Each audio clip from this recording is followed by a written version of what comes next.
وبركاته. الحمد لله نحمده ونستعينه ونستغفره ونؤمن به ونتوكل عليه ونعوذ بالله من شرور أنفسنا ومن سيئات أعمالنا. من يهده الله فلا مضل له ومن يضلل فلا هادي له، وأشهد أن لا إله إلا الله وأشهد أن محمدا عبده ورسوله.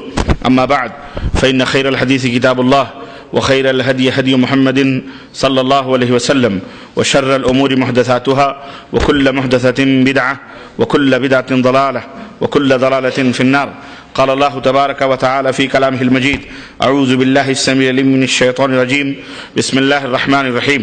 يا أيها الذين آمنوا اتقوا الله حق تقاته ولا تموتن إلا وأنتم مسلمون، واعتصموا بحبل الله جميعا ولا تفرقوا.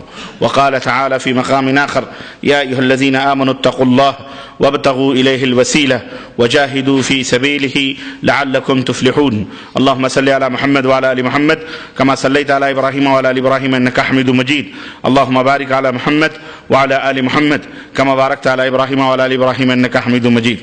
تمام قسم کی حمد و ثنا، کبریائی اور بڑائی اس اللہ عز و جل کے لیے لائق و زیبہ ہے جس نے ہمیں اور آپ کو پیدا فرمایا، اور بیش بہا درود و سلام اس ذات مبارکہ مطہرہ پر جن کا نام نامی اسم گرامی احمد مجتبیٰ محمد مصطفیٰ صلی اللہ علیہ وسلم. برادران اسلام، نوجوان دوستوں، بزرگوں اور بھائیوں اور قابل احترام معزز علماء کرام، آج بتاریخ 4 ذی القعدہ 1428 ہجری مطابق 14 نومبر سن 2007 عیسوی کو المکتب التعاونی للدعوت والارشاد وتوعیة الجالیات کے زیر اہتمام اس خوبصورت سے ایڈیٹوریم میں جو اجلاس منعقد ہوا ہے محافظہ 2 آدمی کے تحت، اس میں جس موضوع پر آپ حضرات سے گفتگو کرنے کی سعادت حاصل کرنے جا رہا ہوں، وہ موضوع اعلانات کے ذریعے آپ حضرات کو معلوم ہوا ہوگا. وہ موضوع ہے وسیلے کا بیان اور قبروں اور زیارت قبور. اللہ عز و جل سے دعا ہے کہ اللہ تبارک و تعالی مجھے اس موضوع کی وضاحت قرآن و سنت کی روشنی میں کرنے کی توفیق عطا فرمائے، اور اللہ تعالی ہم سب کو علم و عمل سے مالا مال فرمائے، اور اللہ عز و جل ہم سب کو جنت الفردوس میں جگہ عطا فرمائے، اور ہمارے والدین کے اوپر رحم فرمائے. آمین یا رب العالمین. حضرات، اس سے پہلے کہ میں اپنے اس موضوع کی تشریح اور اس کی توضیح اور اس کی تفصیلات آپ حضرات کی خدمت میں رکھوں، میں اللہ عز و جل کا شکر ادا کرتا ہوں کہ جس اللہ نے مجھ ناچیز بے عمل اور کم علم کو یہ توفیق عطا فرمائی کہ عرصہ دراز کے بعد، کافی عرصے کے بعد 2 آدمی کا نام سنتا رہا، لیکن 2 آدمی میں کبھی آنے کی توفیق نہیں ملی.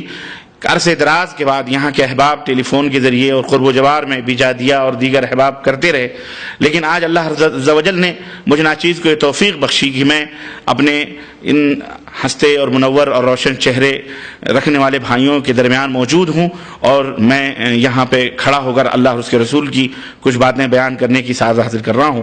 میں اللہ عز و جل کا شکر ادا کرتا ہوں. اور اس کے بعد میں اس مکتب کے مدیر محترم کا بھی، المکتب التعاونی دعوت الارشاد و الجالیات 2 آدمی کے مدیر کا بھی میں شکر ادا کرتا ہوں جنہوں نے مجھ ناچیز کو یہ موقع دیا. اور اس کے بعد میں اپنے خاص برادرم حضرت مولانا ریاض الدین صاحب حضرت اللہ کا بھی میں مشکور ہوں، جن کی جد و جہد اور جن کی جد و جہد اور کوششوں کے نتیجے میں میں آج آپ کے سامنے کھڑا ہوں. اور ساتھ ساتھ اپنے قرب و جوار سے، مختلف مکاتب سے، جالیات سے آئے ہوئے اپنے محترم علماء کرام کا، اور قرب و جوار سے آئے ہوئے اپنے احباب کا، اور اس بستی کے لوگوں کا بھی میں تہہ دل سے مشکور ہوں کہ آپ حضرات اپنا قیمتی وقت، جبکہ آج بدھ کا دن ہے اور صبح آپ کو ڈیوٹی بھی دینی ہے، اس کے باوجود بھی آپ یہاں تشریف لائے اللہ اور اس کے رسول کی باتوں کو سننے کے لیے. اس محبت میں اللہ تعالی ہم سب کے آنے جانے، اسی طرح بریدہ سے آئے ہوئے اپنے احباب کا بھی میں مشکور ہوں کہ ہم سب کی اس حاضری کو اللہ تعالی قبول فرمائے، اور اللہ عز و جل ہمیں جنت الفردوس میں جگہ عطا فرمائے. آمین یا رب العالمین. دوستوں اور بھائیوں، وقت کی قلت کو محسوس کرتے ہوئے، چونکہ صبح ڈیوٹی بھی کرنی ہے آپ حضرات کو، میں آپ حضرات کا زیادہ وقت تو نہیں لوں گا، لیکن اس مختصر سے وقت میں ایک اہم موضوع آپ حضرات کی خدمت میں رکھنے جا رہا ہوں۔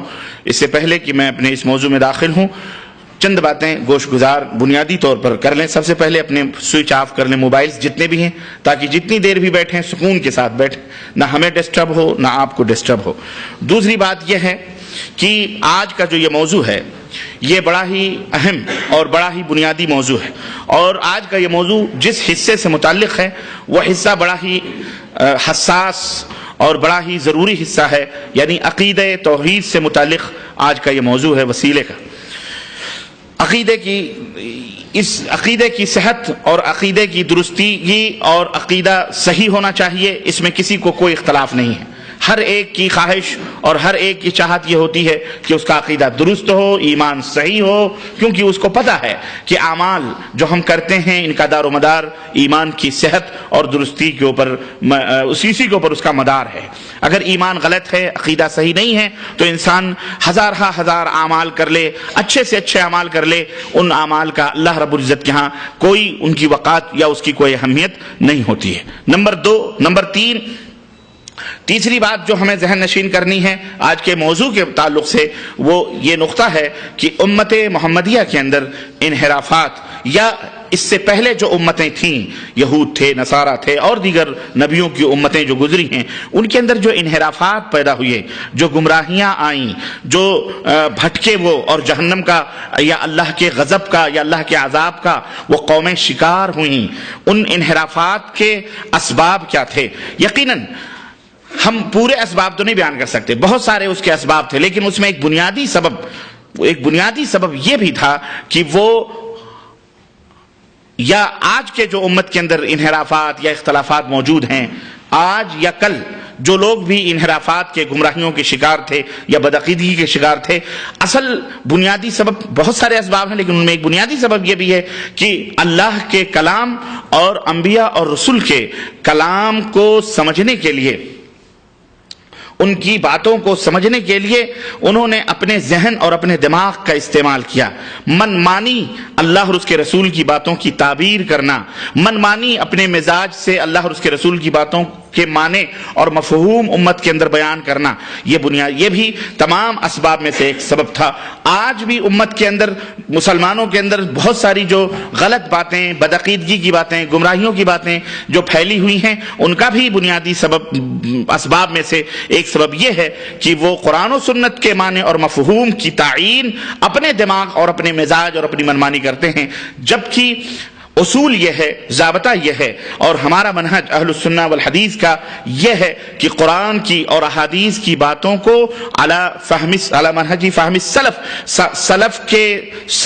سلف نے جس طرح سمجھا ہے، سلف سے مراد صحابہ کرام رضوان اللہ علیہم اجمعین ہیں، ان کے شاگرد ہیں، تابعین ہیں، تبع تابعین ہیں، یعنی اللہ کے رسول صلی اللہ علیہ وسلم کو اللہ تعالی نے قرآن دیا اور انہوں نے سمجھا، اور اس قرآن کو جس طرح اللہ کے نبی صلی اللہ علیہ وسلم نے اپنے صحابہ کو سمجھایا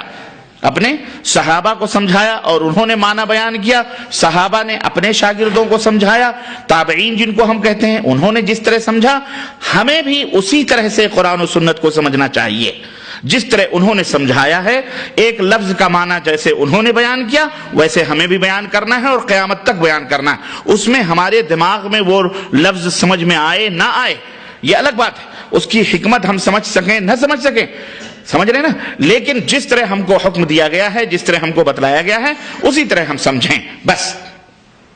یہ اصول ہے، یہ ضابطہ ہے، اور ہمارا یہی منہج ہوگا، اور یہی ہر اہل سنت والجماعت، ہر مومن آدمی کا یہی منہج اور یہی طریقہ جنت میں لے جانے والا ہے۔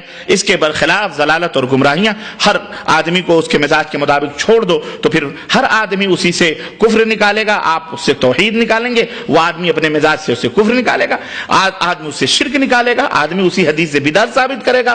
چنانچہ آج ایسا ہو رہا ہے کہ قرآن و سنت کے معنی اور مفہوم کو جب اقوال اور فلانے کے مزاج کے مطابق جب اس کی تشریحات کی جانے لگی تو پھر گمراہیاں عام ہو گئیں اور امت پارا پارا ہو گئی، ٹکڑے ٹکڑے ہو گئی، انتشار ہو گیا، مختلف مسجدیں، مختلف ناموں کی تنظیمیں، تحریکیں، جماعتیں پنپنے لگیں، اور جناب علی ہر ایک اپنی اپنی ڈگڈگی اور اپنی اپنی ڈفلی بجاتا ہوا پھر رہا ہے۔ اس میں اتحاد کا ایک نہایت ہی اہم اور سیدھا سا راستہ یہ ہے کہ قرآن و سنت کے معنی کو اسی طرح سے رکھو جس طرح صحابہ نے بیان کیا، تابعین نے بیان کیا، مفسرین نے بیان کیا، بس ہمارا فرض یہ ہے کہ ہم اسی کے مطابق اپنی زندگی کو بسر کریں۔ یہی منہج ہے اہل السنہ والحدیث کا، اور ہم سب کا یہی منہج ہونا چاہیے۔ پانچویں بات، یہاں یہ بات بھی دھیان میں رکھنی چاہیے کہ عقیدہ جو بنتا ہے وہ کسی کے، ہمارے آپ کے یا بڑے سے بڑے لوگوں کے قول اقوال، ان کے فرمان سے نہیں بنتا ہے۔ ایک بنیادی اہم ضروری بات ہے عقیدہ جو ہم نے دل میں بٹھاتے ہیں، ایمان جس کو ہم کہتے ہیں، اس کا دوسرا نام ایمان بھی ہے۔ یہ ایمان قرآن سے بنتا ہے۔ کس سے بنتا ہے؟ قرآن سے بنتا ہے۔ یہ ایمان نبی کریم صلی اللہ علیہ وسلم کے فرمان سے بنتا ہے۔ دو ہی چیزیں ہیں جس سے ایمان بنتا ہے، یعنی بنتا ہے مطلب یعنی ایمان انہی دونوں چیزوں سے سجتا اور سنورتا ہے۔ ایمان کی اساس اور بنیاد انہی اللہ اور اس کے رسول کے فرمان پر ہے۔ بس اس کے بعد کسی اور کا قول اور فرمان ایمان نہیں کہلا سکتا، نہ ایمان کی مدار بنیاد بن سکتا ہے، نہ ایمان کی اساس بن سکتا ہے، نہ ہی اس سے عقیدہ ثابت ہو سکتا ہے، اور نہ ہی اس سے عقیدہ بن سکتا ہے۔ یہ بنیادی بات بھی بنیادی اپنے دماغ میں آپ رکھیے تاکہ آگے ہماری باتیں سمجھنے میں آپ کو آسانی ہو۔ نمبر 6، چھٹی بات یہ ہے کہ ہر کلمہ پڑھنے والا مومن، ہر کلمہ پڑھنے والا شخص یہ چاہتا ہے کہ وہ جہنم سے بچ کر جنت کا راہی بنے، جنت کی راہوں پہ چلے، جنت میں جائے، اور اس کے لیے وہ جنت کی راہ تلاش بھی کرتا ہے، ڈھونڈتا بھی ہے، یعنی صراط مستقیم اور راہ ہدایت کی راہ پر چلنے کا وہ خواہش مند ہوتا ہے۔ مگر یہ صراط مستقیم یا یہ راہ ہدایت اسے کہاں ملے گی، کیسے ملے گی؟ یہ بنیادی چیز ہے۔ ہر آدمی چاہتا ہے کہ وہ صراط مستقیم پہ چلے، دعا کرتا ہے اہدنا الصراط المستقیم، اہدنا الصراط المستقیم، سورہ فاتحہ پڑھتا ہے نماز ہے، اے اللہ ہمیں سیدھے راستے پر چلا، اے اللہ ہمیں سیدھے راستے پر چلا۔ لیکن یہ صراط مستقیم یا یہ راہ ہدایت اسے ملے گی کہاں، اور یہ کیسے ملے گی؟ اس کا نہایت ہی واضح اور صاف ستھرا اور دو لفظوں میں جواب قرآن کریم ہم کو دیتا ہے۔ اللہ رب العزت نے قرآن کریم میں ارشاد فرمایا، سورہ بقرہ کی پہلی اور دوسری آیت کریمہ آپ پڑھیں، الف لام میم ذالک الکتاب لا ریب فیہ ھدی للمتقین۔ الف لام میم، اس کا معنی اللہ ہی بہتر جانتا ہے۔ ذالک الکتاب لا ریب فیہ، اللہ نے فرمایا یہ وہ کتاب ہے جس میں کسی بھی شک اور شبہے کی کوئی گنجائش نہیں ہے، بالکل مکمل کتاب ہے، اور اس میں اور یقینی کتاب ہے۔ ھدی للمتقین، اس میں متقیوں کے لیے ہدایت ہے، اہل تقوی کے لیے ہدایت ہے، جو برائیوں سے، گناہوں سے، معصیت سے، کفر سے، الحاد سے، شرک سے، بدعات سے دور رہتے ہیں، حرام سے، چوری سے، چکاری سے اور دیگر کبیرہ گناہوں سے دور رہنے والے، اللہ کی باتوں پر عمل کرنے والے جو اہل تقوی ہیں، اس قرآن میں ان کے لیے ہدایت ہے، ان کے لیے ہدایت ہے۔ اور یہ ہدایت صرف متقیوں کے لیے اس قرآن میں ہدایت نہیں ہے، بلکہ اللہ رب العزت نے اور بھی اس معنی کو، قرآن کی ہدایت کو اور بھی عام کرتے ہوئے اللہ رب العزت نے فرمایا کہ اس میں ساری دنیا کے لوگوں کے لیے ہدایت موجود ہے۔ اللہ رب العزت نے سورہ بقرہ آیت نمبر 87 میں 87 کے اندر ارشاد فرمایا، شہر رمضان الذی انزل فیہ القرآن، رمضان کا یہ وہ مہینہ ہے جس میں قرآن نازل کیا گیا، قرآن اتارا گیا، ھدی للناس، ھدی للناس، اس قرآن میں ساری دنیا کے لوگوں کے لیے ہدایت ہے، یہودیوں کے لیے بھی، نصرانیوں کے لیے بھی، بدھسٹوں کے لیے بھی، جین کے لیے بھی، مسلمانوں کے لیے بھی، کافروں کے لیے بھی، ملحدوں کے لیے بھی، کمیونسٹوں کے لیے بھی، کمیونزم کے لیے، دہریوں کے لیے بھی جو اللہ کا انکار کرتے سب کے لیے یہ ہدایت، یہ کتاب جو ہے کتاب ہدایت ہے۔ ھدی للناس وبینات من الھدی والفرقان، ہاں، اور اس کے اندر ہدایت ہے، فرقان ہے، کفر اور باطل، حق اور باطل کے درمیان تمیز کرنے والی چیزیں، اس میں ہدایت ہی ہدایت موجود ہے۔ تو اس آیت کریمہ سے ہمیں یہ معلوم ہوا کہ اہل تقوی ہی کے لیے ہدایت نہیں ہے، بلکہ سارے سنسار کے لوگوں کے لیے اس کے اندر ہدایت موجود ہے، ہندو ہو، مسلمان ہو، سکھ ہو، عیسائی ہو، سب کے لیے اس کے اندر ہدایت موجود ہے۔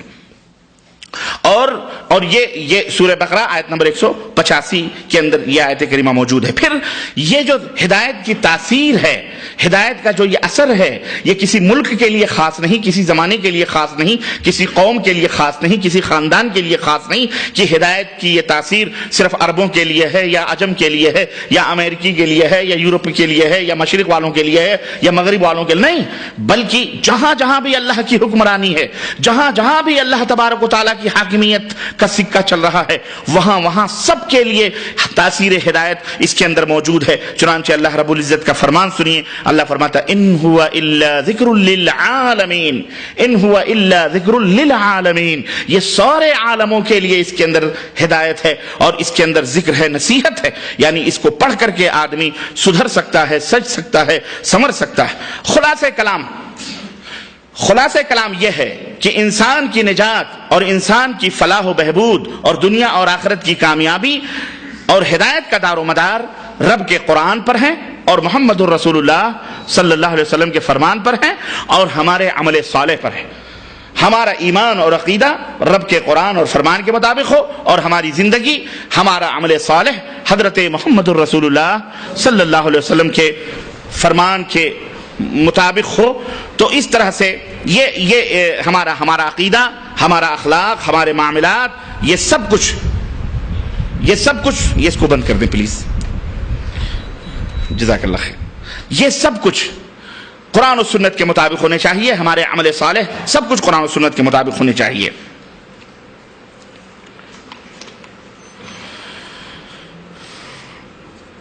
یہاں ایک بات اور بنیادی طور پر موضوع ہی سے متعلق میں آپ حضرات کی خدمت میں رکھتا چلوں، اور وہ یہ ہے، یہ بھی ہمیں دھیان میں اور خیال میں رکھنا چاہیے کہ بروز محشر قیامت کے دن اللہ رب العزت کے ہاں کسی کی ذات کتنی ہی محترم اور کتنی ہی معزز اور کتنی ہی اہم کیوں نہ ہو، اس ذات سے رشتے اور تعلقات روز محشر کسی کام نہیں آئیں گے.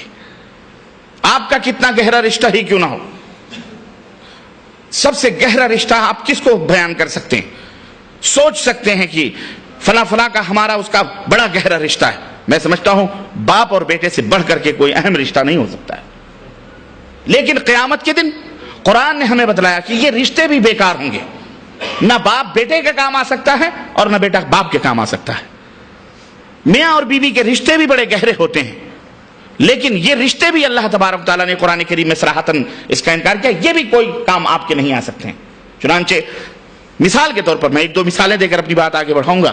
یہیں سے یہ بات سمجھ میں آ جاتی ہے، اور جو اگلی بات میں بتانے والا ہوں وہ واضح طور پر آپ کے ذہن میں آ جائے گی کہ جب روز محشر کوئی کسی کے کام نہیں آ سکتا تو پھر آج ہم وسیلے کے نام پر جو کچھ بھی کر رہے ہیں یہ کہاں تک صحیح ہے اور کہاں تک درست ہے، پھر غیر کیسے ہمارے کام آ سکتا ہے. اولو العزم نبی، اور جس کو کہہ لیں سب سے پہلے رسول اس دنیا میں جو بھیجے گئے حضرت آدم علیہ السلام کے بعد کون تھے؟ حضرت سیدنا نوح علیہ السلام تھے. 50 کم 1000 برس تک انہوں نے توحید کی دعوت دی اور لوگوں کو اللہ سے ڈراتے رہے اور لوگوں کو دعوت دیتے رہے کہ تم توحید پہ اوپر آ جاؤ، ایمان کو اپنا لو. لیکن کوئی بھی شخص، چند اشخاص جو تھے ان کی کشتی میں آئے بہت ہی تھوڑے لوگ. ان کا اپنا خود کا بیٹا سلبی بیٹا وہ خود اپنے باپ کی دعوت کے خلاف ہو گیا اور اس نے اعلان بغاوت کیا. چنانچہ قرآن کریم میں اللہ رب العزت نے عذاب جب بھیجا اور حضرت نوح نے اپنے لخت جگر نور نظر اور کو دیکھا کہ وہ تھپیڑوں کی نظر ہے اور وہ لہروں کے اوپر تیر رہا اور وہ اب اور تب کا مہمان ہے، وہ جانے والا ہے. ایک باپ اپنے ڈوبتے ہوئے بچے کو بچانے کے لیے کوئی سہارا نہیں سوائے اللہ عز و جل کے، تو اللہ عز و جل کو آواز دیتا ہے، جسے قرآن میں اللہ رب العزت نے بیان فرمایا کہ وَنَادَى نُوحٌ رَبَّهُ فَقَالَ رَبِّ ابْنِ ابْنِي. نوح نے اپنے رب کو پکارا اور کہا اے اللہ میرا بیٹا غرق ہو رہا، من اہلی، یہ میرے اہل ہے، میرا اہل ہے، میرا خون ہے، میرا نور نظر، میرا لخت جگر ہے، اللہ اس کو بچا لے. وَإِنَّ وَعْدَكَ الْحَقُّ وَأَنْتَ أَحْكَمُ الْحَاكِمِينَ. اے اللہ تیرا وعدہ سچا ہے اور تو احکم الحاکمین ہے. یہ اللہ رب العزت سے حضرت نوح علیہ السلام نے سفارش کی. قال یا نوح، اللہ نے آواز دیا، اے نوح انہ لیس من اہلک، یہ آپ کے اہل کا نہیں ہے. یہ آپ کا ہوتا تو آپ کے اوپر ایمان لاتا، اس سے آپ کا کوئی رشتہ اور تعلق نہیں. انہ عمل غیر صالح، اس کا عمل صحیح نہیں تھا، یہ بدکار آدمی ہے، یہ بیکار آدمی، اس کا ایمان اور عقیدہ صحیح نہیں ہے. فلا تسألنی ما لیس لک بہ علم، جس کا تمہیں علم نہ ہو مجھ سے اس کا سوال مت کرو. انی اعظک ان تکون من الجاہلین. سنو میں تمہیں نصیحت کرتا ہوں، اگر دوبارہ زبان کھولی تو جاہلوں میں شمار کیے جاؤ گے. اللہ اکبر. اپنا سلبی بیٹا، لخت جگر، نور نظر. آپ یہیں سے آپ اس موضوع کو سمجھ جائیں. عقل مندوں کے لیے اشارے کافی ہوتے ہیں. بہت زیادہ تقریر سن کر کے آدمی سن کر کے ہو سکتا ہے پتھر بن جائے، لیکن قرآن کی چند آیتیں ہی آپ کی ہم سب کی ہدایت کے لیے کافی ہیں. یہیں سے سمجھ جائیے کہ جب اپنا سلبی بیٹا، اپنا باپ، اور وہ بھی اولو العزم نبی، پہلا رسول جس نے 1000 برس تک رب کی غلامی کی، بندگی کی، دعوت و تبلیغ کی، مار سہے، تکلیفیں برداشت کی، سب کچھ جھیلا، اس کو صلہ کیا مل رہا ہے کہ اس کا بیٹا اس کی نگاہوں کے سامنے ڈوب رہا ہے اور وہ رب سے التجا اور فریاد کر رہا ہے، نبی ہو کر، رسول ہو کر، اس کے باوجود بھی اس کی فریاد کو اللہ ٹھکراتا رہتے رہا اور کہا اگر آئندہ زبان کھولی تو جاہلوں میں سے ہو جاؤ گے۔ جب یہ نہیں کام آ سکتے، جب ہماری بے ایمانی، ہمارے اندر اگر کمی ہو، ہمارے اندر اگر نقص ہو، اور وہ نقص ایسا نقص نہیں بلکہ ایمان اور عقیدے کا فالٹ ہو، جب یہ نہیں کام آ سکتے تو آج جو ہم نے للو پنجو جمن سبراتی بنا بنا کر کے پوجنا شروع کیا ہے، یہ کہاں سے کام آئے گے؟ اندازہ لگا لو آپ، واضح سی چیز ہے، صاف۔ حضرت ابراہیم علیہ السلام، اللہ عز و جل نے جن کا تذکرہ قرآن میں اکیلے تنے تنہا ان کو انجمن قرار دیا، ان ابراہیم کان امہ، تنے تنہا حضرت ابراہیم علیہ السلام کن مشقتوں اور کن مشکلات اور کن امتحانات سے نہیں گزرے حضرت ابراہیم علیہ السلام۔ آج جو ہم حج کر رہے ہیں، مینا جاتے ہیں، مزدلفہ جاتے ہیں، خانہ کعبہ کا طواف کرتے ہیں، صفا مروہ کی سعی کرتے ہیں، قدم قدم پر سیدنا ابراہیم علیہ السلام کی یاد تازہ ہوتی ہے۔ احرام میقات سے لے کر کے پورا حج حضرت ابراہیم علیہ السلام کی نقالی ہے۔ یہ وہ رسول ہیں جن کے قدم کو، جن کے عمل کو ہمارے لیے فرض قرار دیا گیا، ایمان کا ایک جز قرار دیا گیا، حصہ قرار دیا، رکن قرار دیا گیا۔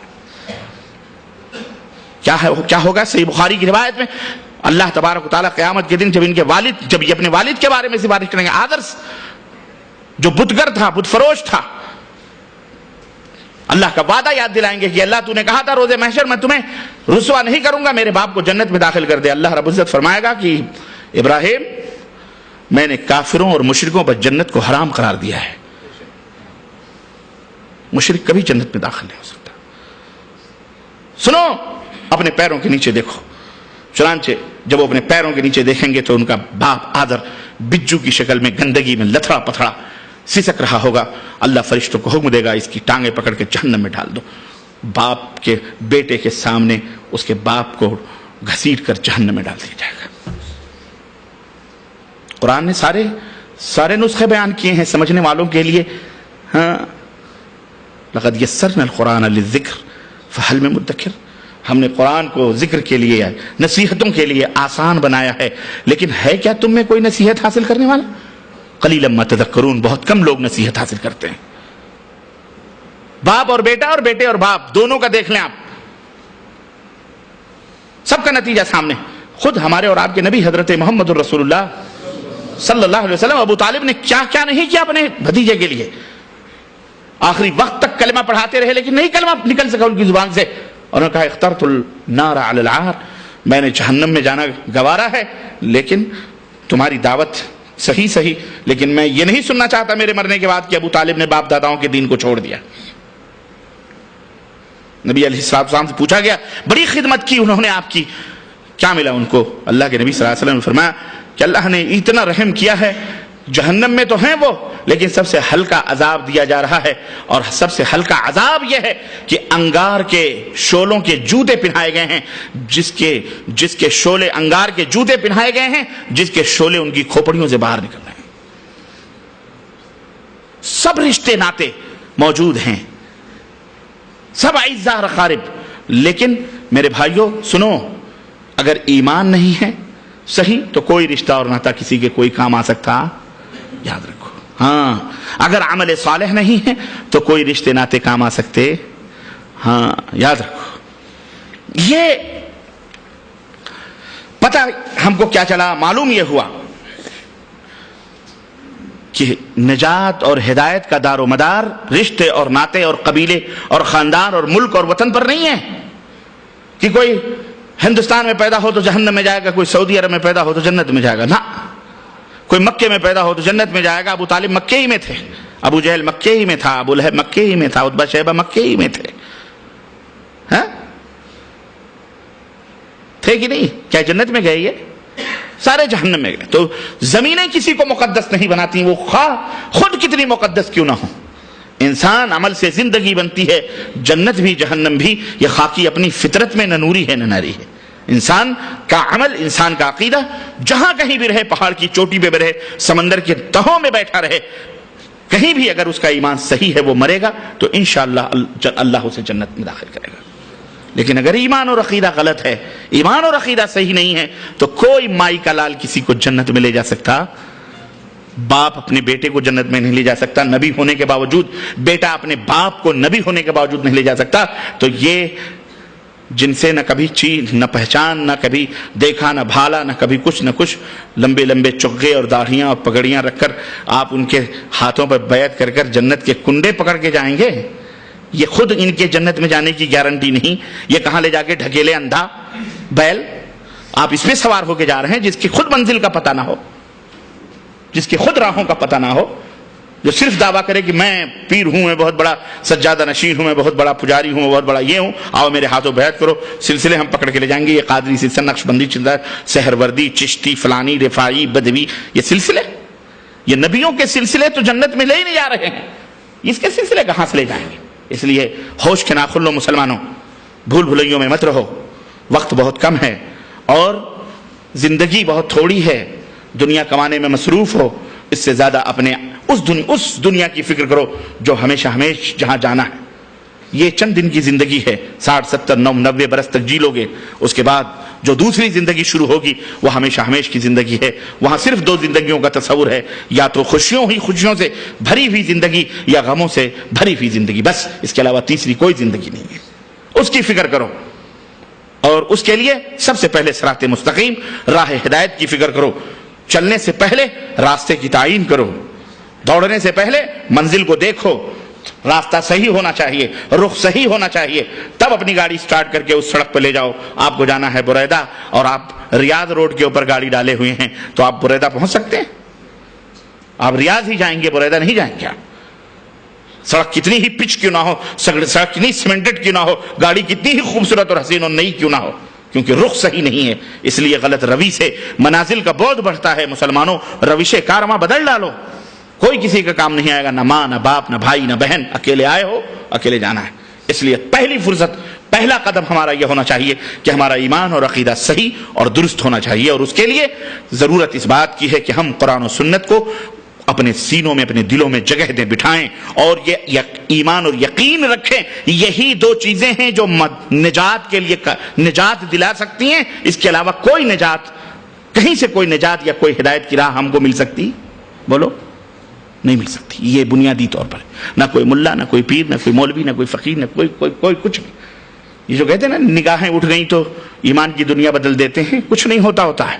یہ خود نہیں بدلتے تو آپ کو کیا بدلیں گے؟ یہ نبی اپنے بیٹے کو جہنم میں جاتا ہوا دیکھ سکتا ہے؟ نبی نے تو اپنے بیٹے پہ نگاہ نہیں ڈالی کہ بیٹا ایمان بدل دے.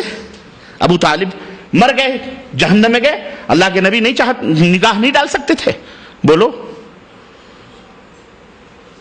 یہ پدی کے شور میں نگاہ ڈالنے سے دلوں کی دنیا بدل جاتی ہے. سب ڈھکوسلے ہیں.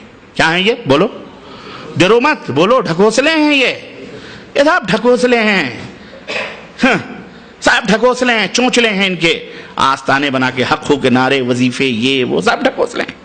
کوئی کسی کے کام نہیں آ سکتا ہے. آپ کا ایمان صحیح ہوگا، آپ کا عمل صحیح ہوگا. یہ 2 چیزیں ہیں. اس کے بعد جب گناہ ہونا ہوں گے وہاں شفاعت کا معاملہ آئے گا، سفارش کا، ہے کہ نہیں؟ وہ بات الگ ہوگی. لیکن جب بنیاد ہی ڈل ہو تو اس کے اوپر کتنی ہی خوبصورت عمارت کھڑی کرو، بیکار ہے، وہ ڈھہ جائے گی آج نہیں تو کل.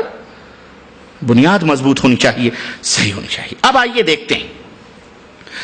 یہ دیکھتے ہیں کہ وسیلہ جو آج ہمارا موضوع ہے اور جو میں سمجھتا ہوں شرک کی جڑ ہے، اور اسی وسیلے کو مٹانے کے لیے، اسی وسیلے کی وجہ سے کفار مکہ جہنم میں گئے ہیں. یہی ایک وسیلہ جس کو آج ہم وسیلہ کا نام دیتے ہیں.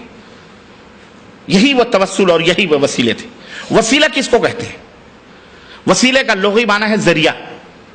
جیسے بھائی ہمیں بجادیہ جانا ہے 2 آدمی سے، یا ہمیں بریدہ جانا ہے 2 آدمی سے. کیا وسیلہ ہے، کیا ذریعہ ہے جانے کا؟ کوئی کہے گا ٹرین ہے، کوئی کہے گا جہاز ہے، کوئی کہے گا کار ہے، کوئی کہے گا GMC ہے، کوئی کچھ. کسی کے پاس کچھ نہیں. بھائی آپ کے 2 پیر ہیں، یہی ذریعے ہیں، آپ چلے جائیں. آپ آئے ہیں کہیں نہ کہیں، کسی نہ کسی ذریعے سے، کسی نہ کسی وسیلے سے آئے. سمجھ رہے ہیں نا؟ یہ عالم اسباب ہے. یہاں جو بھی وسائل اور ذرائع ہیں جائز حد کی حد تک اللہ اور اس کے رسول نے ہمارے لیے جائز قرار دی، اور جہاں حرام ہے اس کے حرام کی بھی شہادت اللہ اور اس کے رسول نے دے دی ہے کہ یہ حرام ہے، اس کو مت، کامیابی کے لیے یہ وسیلے یہ ذریعے نہ اپناؤ، تجارت سے کامیاب ہو جاؤ، سود کھا کر کے کامیاب، سود نہ لو، یہ بھی کامیابی کا ایک ذریعہ ہے نا، تجارت اور جوا سٹا لاٹری کیا ہے یہ بھی کامیابی کا ذریعہ ہے، تجارت بھی کامیابی کا ذریعہ ہے، لیکن اللہ نے فرمایا احل اللہ البیع وحرم الربا، اللہ نے خرید و فروخت کو جائز قرار دیا، حلال قرار دیا ہے، لیکن ربا اور سود کو کیا کیا ہے؟ حرام قرار دیا ہے، اس کے ذریعے آگے مت بڑھو، یہ تمہیں جہنم میں لے جانے والا ذریعہ ہے۔ تو خیر، کہنے کا مطلب یہ ہے کہ وسیلہ آج جو عام خیال ہے ہمارے ہندوستان، پاکستان، بنگلہ دیش اور دیگر ملکوں کے اندر جو اولیاء صالحین کے وسیلے لیتے ہیں، عام خیال جو ہے لوگوں کا، دانستہ خیال ہو یا نادانستہ طور پر وہ رکھتے ہوں، وسیلے کا جو معنی ہے وہ یہی ہے کہ کسی ذات کو اللہ اور بندوں کے درمیان وسیلہ سمجھ کر پکارنا، اس سے سفارش کا طالب ہونا، اس پر توکل اور بھروسہ کرنا وسیلہ کہلاتا ہے۔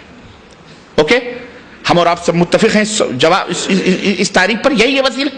عموماً وسیلے کا جو معنی ہے، عوام ہوں یا بعض علماء ہوں جو اس کی دعوت دیتے ہیں، ان کے دماغوں میں کیا ہے کہ اللہ کے درمیان اور بندوں کے درمیان کسی ذات کو وسیلہ بنانا، اسے پکارنا، اس سے سفارش کی درخواست کرنا، اس پر توکل اور بھروسہ کرنا، یہی وسیلہ کہلاتا ہے۔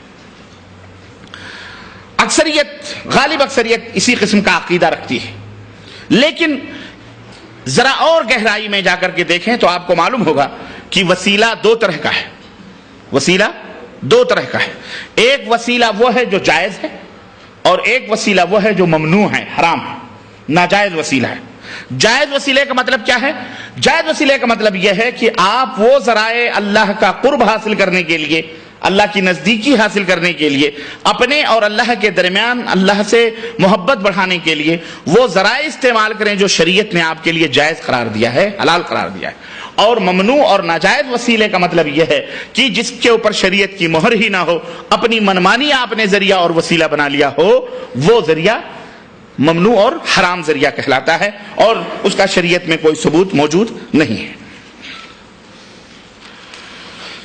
میرے عزیزو، میرے دوستو، قرآن کریم کو اگر آپ کھنگالیں، پورے قرآن کو اگر آپ پڑھیں تو پورے قرآن کریم میں لفظ وسیلہ دو مقام پر آیا ہوا ہے۔ کتنی جگہوں پہ آیا ہوا ہے؟ دو جگہ پر۔ چنانچہ ایک سورہ المائدہ آیت نمبر 35 میں اللہ عز و جل نے ارشاد فرمایا، یا ایھا الذین آمنوا اتقوا اللہ، اے وہ لوگو جو ایمان لائے ہو، اللہ سے ڈرو، وابتغوا الیہ الوسیلہ، وابتغوا الیہ الوسیلہ، اور اس کا وسیلہ تلاش کرو، اس کا وسیلہ تلاش کرو، اور وجاہدوا فی سبیلہ لعلکم تفلحون، اور اس کی راہ میں جہاد کرو تاکہ تمہارا بھلا ہو، تم کامیاب ہو سکو۔ میں نے شروع میں آپ کو بتلایا کہ قرآن کریم کی یہ آیت ہے جس کا ترجمہ میں نے بتلایا آپ کو۔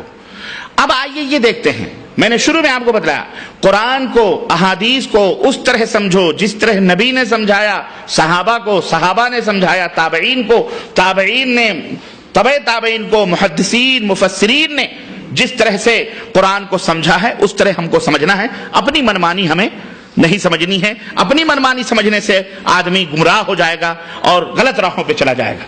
تو آئیے یہ دیکھتے ہیں کہ اس وسیلے کا معنی ائمہ تفاسیر نے کیا کیا ہے، تفسیر لکھنے والے ائمہ نے، اماموں نے اس کا کیا کیا۔ چنانچہ ان ائمہ میں سب سے بڑے امام نبی کریم صلی اللہ علیہ وسلم کے چچیرے بھائی حضرت عبداللہ ابن عباس رضی اللہ تعالیٰ، جن کو ترجمان القرآن کا خطاب اللہ کے نبی صلی اللہ علیہ وسلم نے دیا تھا، امام المفسرین ہیں یہ، نبی علیہ السلام سے قرآن کا علم انہوں نے حاصل کیا۔ نبی صلی اللہ علیہ وسلم کے چچیرے بھائی حضرت عبداللہ ابن عباس رضی اللہ تعالیٰ عنہ، اور اسی طرح حضرت حسن بصری، اور اسی طرح مجاہد، یہ تابعین بھی ہیں، کبار تابعین ہیں اور شاگرد بھی ہیں صحابہ کرام رضوان اللہ علیہم کے، ان کا نام خاص طور پر قابل ذکر ہے، حتیٰ کہ حضرت قتادہ رضی اللہ تعالی عنہ جو صحابی حضرت قتادہ رحمۃ اللہ علیہ یہ فرماتے ہیں کہ وسیلے کا معنی کیا ہے؟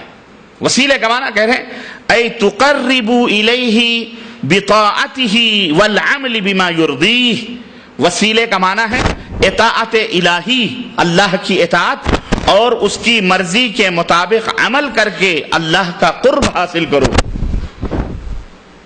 وابتغوا الیہ الوسیلہ کا مطلب کیا ہے؟ ہاں، اللہ کی اطاعت کر کے، اللہ تعالیٰ کی اطاعت کر کے، اس کی مرضی کے مطابق عمل کر کے اللہ کی نزدیکی حاصل کرو، اللہ کا قرب حاصل کرو۔ سمجھ میں بات آئی کہ نہیں آئی؟ یہ کون کہتا ہے؟ حضرت قتادہ رحمۃ اللہ علیہ یہ فرماتے ہیں۔ حافظ ابن کثیر رحمۃ اللہ علیہ ان اقوال کو نقل کرنے کے بعد تمام حضرت عبداللہ ابن عباس کو کے اقوال کو، حضرت مجاہد کے اور دیگر جو ہے ان تابعین کے تبع تابعین کے اقوال کو نقل کرنے کے بعد فرماتے ہیں کہ ان ائمہ نے وسیلہ کی جو تفسیر بیان کی ہے اس میں علماء تفسیر کا قطعاً کہیں کوئی اختلاف نہیں ہے، سب اس بات پر متفق ہیں کہ اللہ عز و جل کی اطاعت اور فرمانبرداری کر کے کیا کرو؟ اللہ کا قرب اور اللہ کی نزدیکی حاصل کرو۔ یہ ہے وسیلے کا معنی۔ اس کو میں اس لیے اچھی طرح سے آپ کو سمجھا رہا ہوں تاکہ وہ معنی آپ کے ذہن میں نہ رہے جو عوام کے دماغوں میں ہے کہ اپنے اور اللہ کے درمیان کسی ہستی کو وسیلہ اور ذریعہ بنا کر پکارا جائے، سفارش کی جائے اور پکارا جائے، سفارش کی جائے، اس پر بھروسہ کیا جائے، یہ معنی نہیں ہے۔ مفسرین نے وسیلے کا معنی کیا بیان فرمایا؟ اللہ کی اطاعت کر کے، اللہ کی بندگی کر کے اور عمل صالح کر کے اللہ کا قرب حاصل کرو۔ دوسری جگہ جو قرآن کریم میں وسیلے کا لفظ آیا ہے وہ سورہ اسراء آیت نمبر 57 یعنی 57، اللہ رب العزت نے فرمایا اولئک الذین یدعون یبتغون الی ربہم الوسیلۃ ایہم اقرب ویرجون رحمتہ ویخافون عذابہ ان عذاب ربک کان محذورا۔ جنہیں، ترجمہ سنو، جنہیں یہ لوگ پکارتے ہیں وہ خود اپنے رب کے تقرب کی جستجو میں رہتے ہیں۔ جنہیں یہ لوگ پکارتے ہیں اپنی مدد، وہ بیچارے خود اپنے رب کی قربت حاصل کرنے کی تلاش اور جستجو میں رہتے ہیں کہ ان میں کون زیادہ اللہ سے نزدیک ہو جائے۔ وہ خود اس کی رحمت کی امید رکھتے ہیں اور اللہ کے عذاب سے خوف زدہ رہتے ہیں۔ تیرے رب کا عذاب واقعی ڈرنے کی چیز ہے۔ ترجمہ ختم ہوا۔ اس آیت کریمہ میں جو لفظ وسیلہ آیا ہوا ہے اس کا بھی وہی مفہوم ہے جو ابھی پچھلی آیت کے حوالے سے آپ نے سماعت فرمایا۔ چنانچہ جلالین یہ معرکۃ الاعلیٰ تفسیر ہے اور ہر مدارس میں علماء کو، طلباء کو پڑھائی جاتی ہے۔ اس میں الوسیلہ کی تفسیر کرتے ہوئے انہوں نے کیا کہا؟